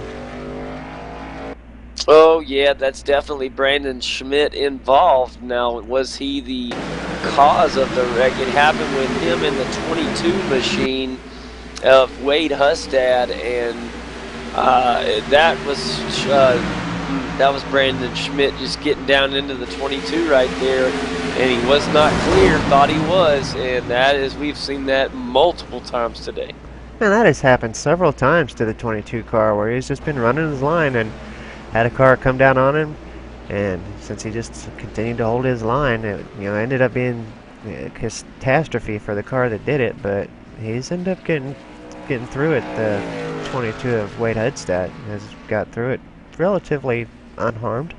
He's put up with it nicely too, Kane, because that is that is rough to deal with.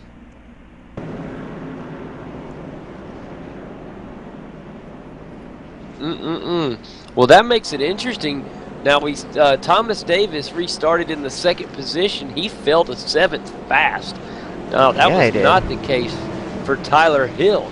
He is still in the lead, and I tell you what, Kane, could Tyler Hill have made a late race pit move that could win him this race? He's got some pretty stiff competition right behind him with Ray Alfalla and Chris Overland. Chris Overland right behind Tyler Hill, so it's interesting, very interesting. 17 laps to go in this thing, and I tell you what, I would hate to have to bet on who the winner is at this point. It is really tough.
Something worth noting, I just checked out the YouTube feed, make sure we're still broadcasting everything okay, and my only comment on there was the guy just happened to join our broadcast while we was away on our moment of silence, and so he commented that we didn't have no video feed, just our splash screen and no audio. Yeah, sometimes that's what you get. It's alright. He showed up just a second late, so sorry, Devil Dog, you just happened to show up while we were observing a moment of silence for the catastrophe in Fort Hood. And that is such terrible news. I hate to hear that. I hate that those people have to go through something else again. So again, it's just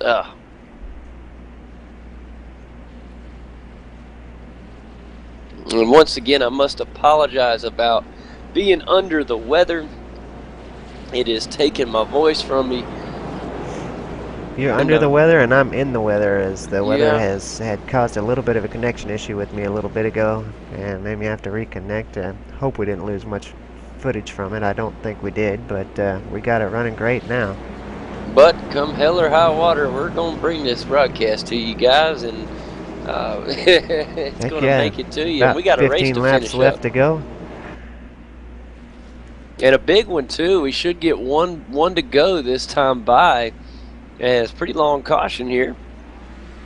And this is big news for Tyler Hill, man. If he can pull this thing out on his pit strategy, I'll be amazed. Now, it's not just pit strategy alone. He raced himself up near, the front part of the field. Yeah, but I think he was in the top 10. I think he was in 8th or 9th, I think, whenever he decided to stay out. So he's definitely had done some great racing. Well, he only got 2 tires. He had a quick stop, and he was the first out of pit road. It was awesome. And then the crazy thing is you had all these other guys that have had big days all day long. Tyler Hill, we did see him, if you remember back, Kane, we did see him at 4th place for a short moment earlier in the day, but it was only for a very short amount of time.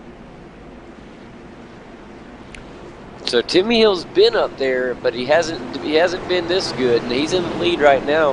And I'd hate to look and see who's beside me and behind me right now. I'm sure he's more concerned about the car behind him at this point. Man, I don't know. You got Ray Alfala to your right in your rearview mirror. You got Chris Overland, also Jordy Lopez Jr., Adam Gilliland, Josh Fox. I mean, this is just scary. Here we go on the restart. Great Tyler job by Hill Ray with Alfala another getting down to start. the bottom and cutting Chris Overland's momentum off like that. That was a great job getting down there. That's tough to do, get enough of a jump to get down to that bottom line like that. Yeah, it was really, really good move by Ray. And now Ray Alfala is starting to close in on Tyler Hill up in front. Here's the battle for the lead. Tyler Hill doing everything in his power to hang in and hang on for dear life in that front position. Oh, a scary moment.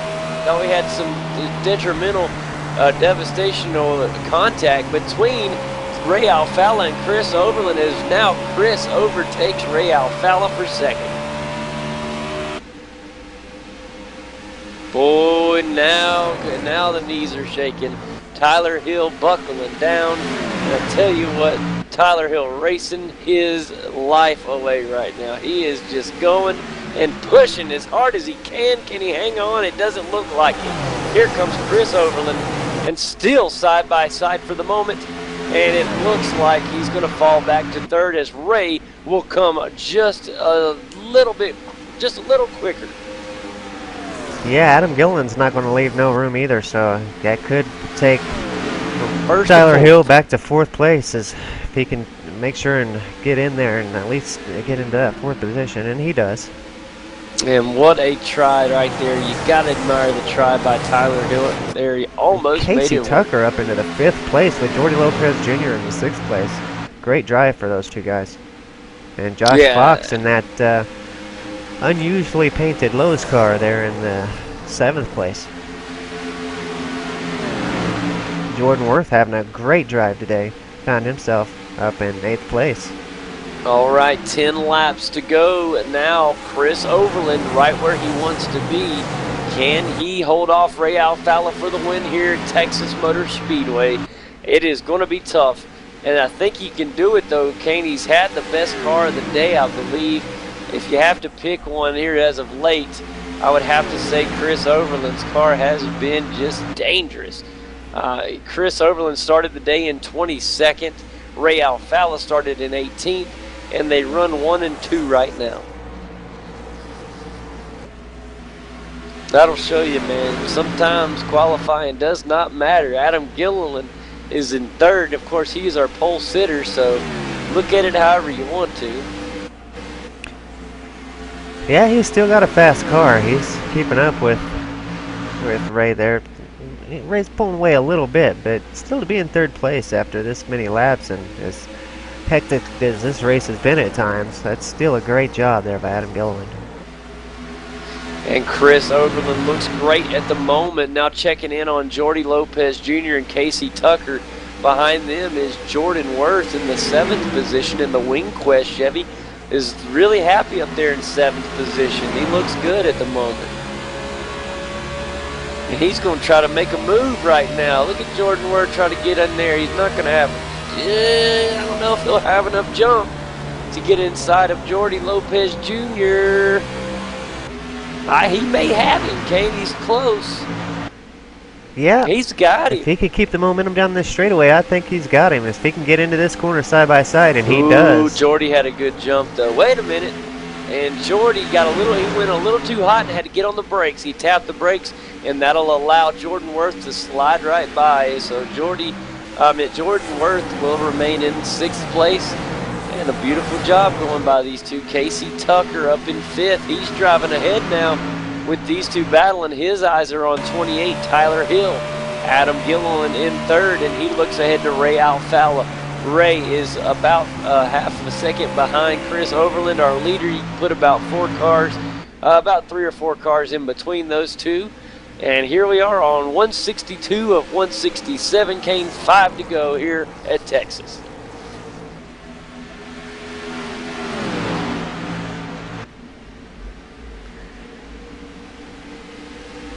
Ray Alfalla working hard to bring that gap down between he and leader Chris Overland. I think he's doing it. I think he's down to about 0.3 now. He's taken about 2/10 of a second off. So with 5 laps to go, he may be able to catch him.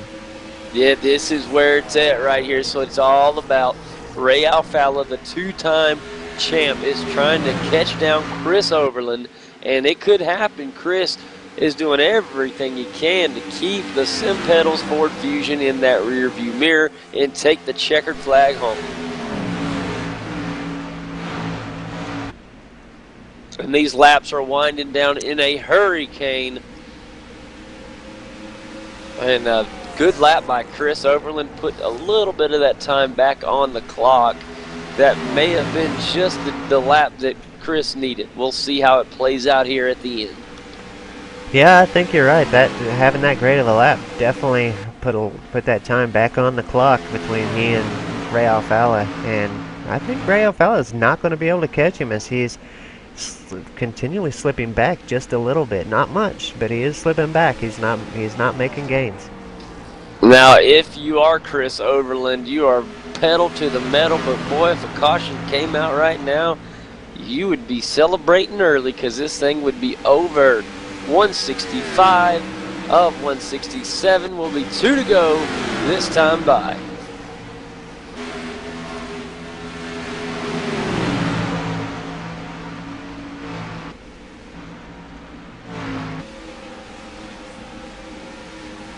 Ray's just not able to close that gap, Kane. He's trying, but Chris is that 12 peak Chevy is so fast. I mean, I'm telling you what, Ray is putting some blistering laps down, and he still can't catch him. I mean, Ray's last lap was 28.58 seconds. Unbelievable. You know, at this point in the race, Chris Overland's last lap was 28.57. So just 1/100th of a second faster. That's amazingly close. And the white flag is out. Here we are, the final lap here at Texas Motor Speedway through turns 3 and 4. And here you go. How about this? Chris Overland, your winner at Texas Motor Speedway.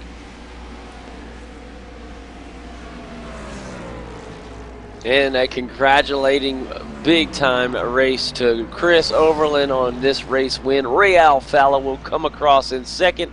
Adam Gilliland takes 3rd. Tyler Hill crosses in 4th with Jordan Worth. A great day to come across in 5th. Casey Tucker, another great run as well for him in 6th. And Jordy Lopez Jr. does it again, gets another top 10 with a 7th place finish. Josh Fox finishes 8th, and Thomas Davis finishes in 9th.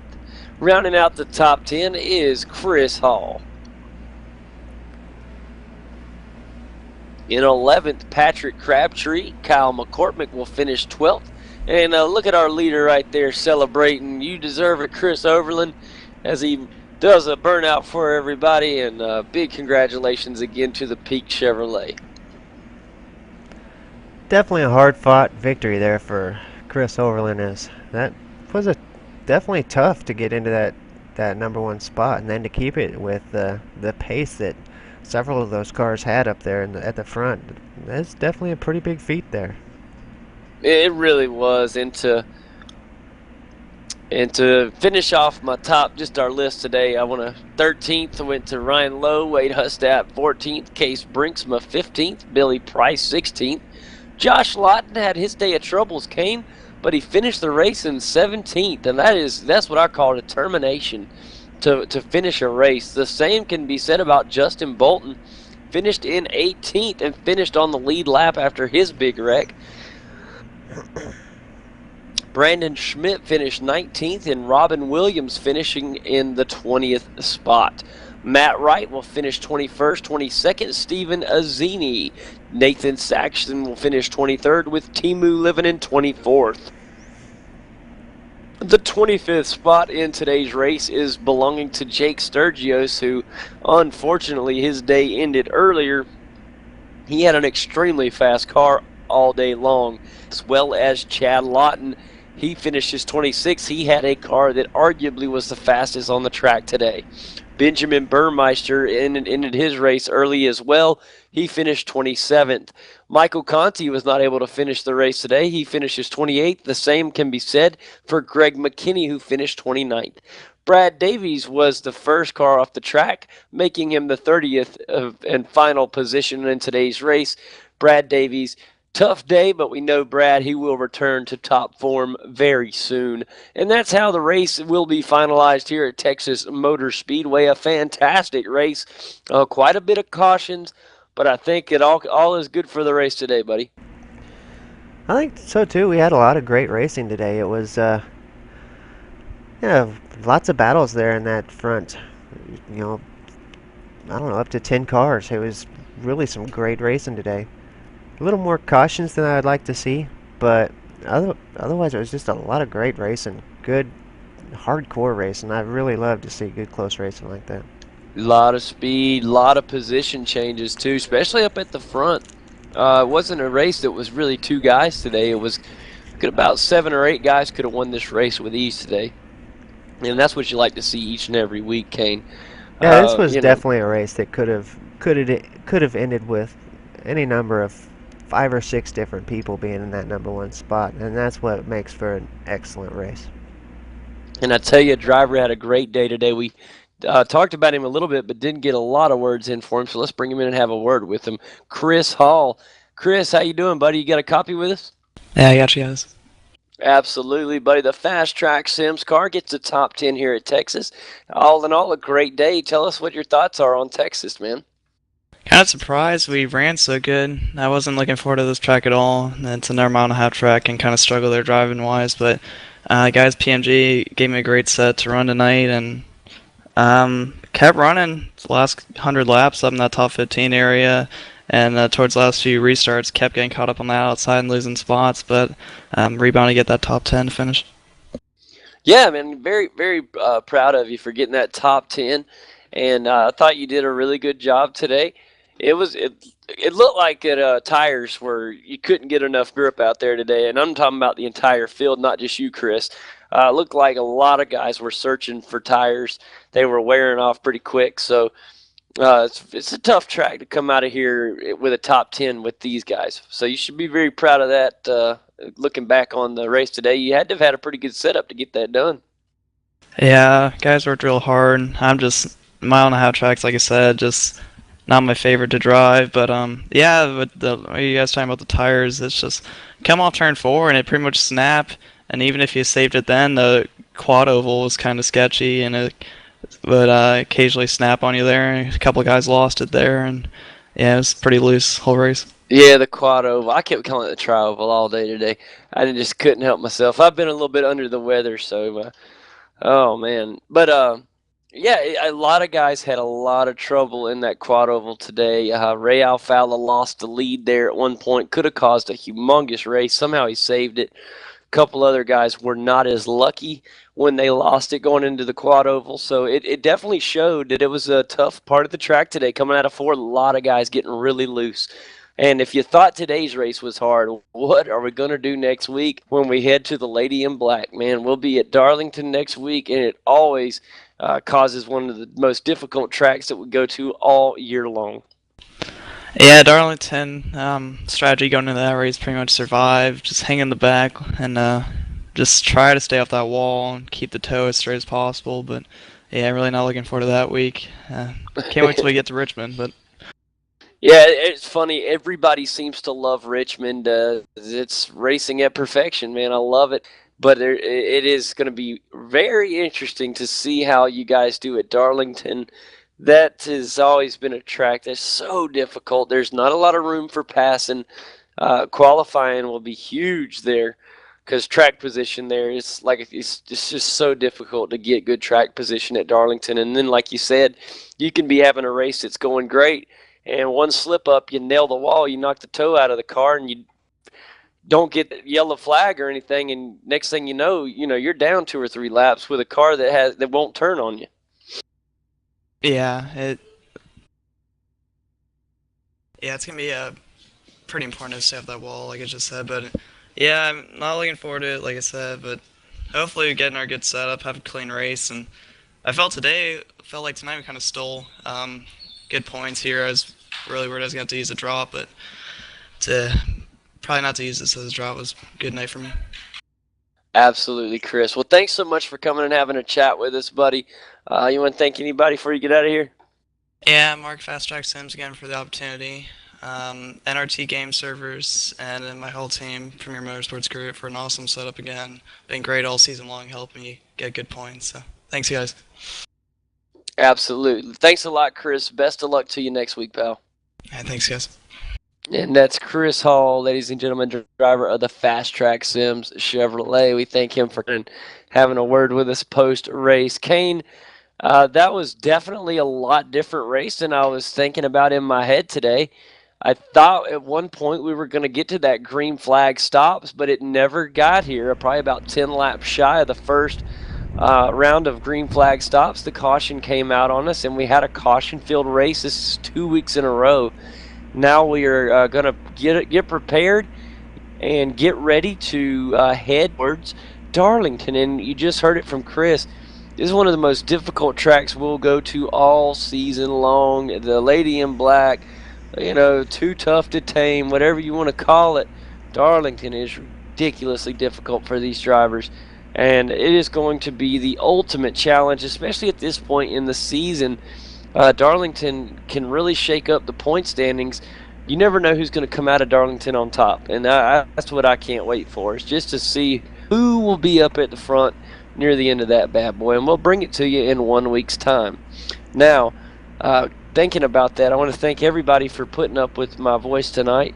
I'm sorry that I haven't been with you 100%. I was really happy that I was able to make the race tonight.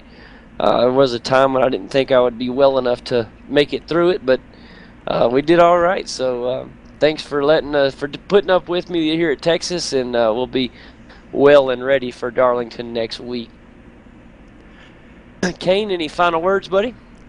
No, like you, I'm a little anxious for Darlington. I know it's going to be a tough race for the guys, but it's definitely going to be one worth showing up for, because it's going to be one interesting race to watch. So I'm definitely going to be here, and I'm definitely going to be here for that one. That's going to be a lot of fun to watch the Darlington race, because it's going to be a lot of things in that race. It's just devastational. It is going to be definitely true, buddy. And I tell you what, we got to give it up to all our wonderful friends over here at V8's Online. Go ahead and thanks to all the guys in their shows. If you haven't had a chance to watch some of the other shows on V8's Online, make sure you come by on Mondays to watch the V8 Supercar Series. Then you can always check us out, or excuse me, I skipped the GT3 series on Tuesday. It's a phenomenal series. And then, of course, us on Wednesdays right here at the NASCAR iRacing Series Road to Pro. And then on Friday evenings here in Eastern United States time, we do the V8 Supercar Series, V8 Supercar Americas Series. And Kane and myself do that show as well, and that's on Friday evenings. So we'd love to have you guys come and stop in and say hey to us again on those your Tuesday. Say hey to all our other friends at V8s Online. They're the best in the business. We love them to death. And I think for all of us, y'all have a wonderful night. 1 week away, buddy. We'll see you guys live from Darlington.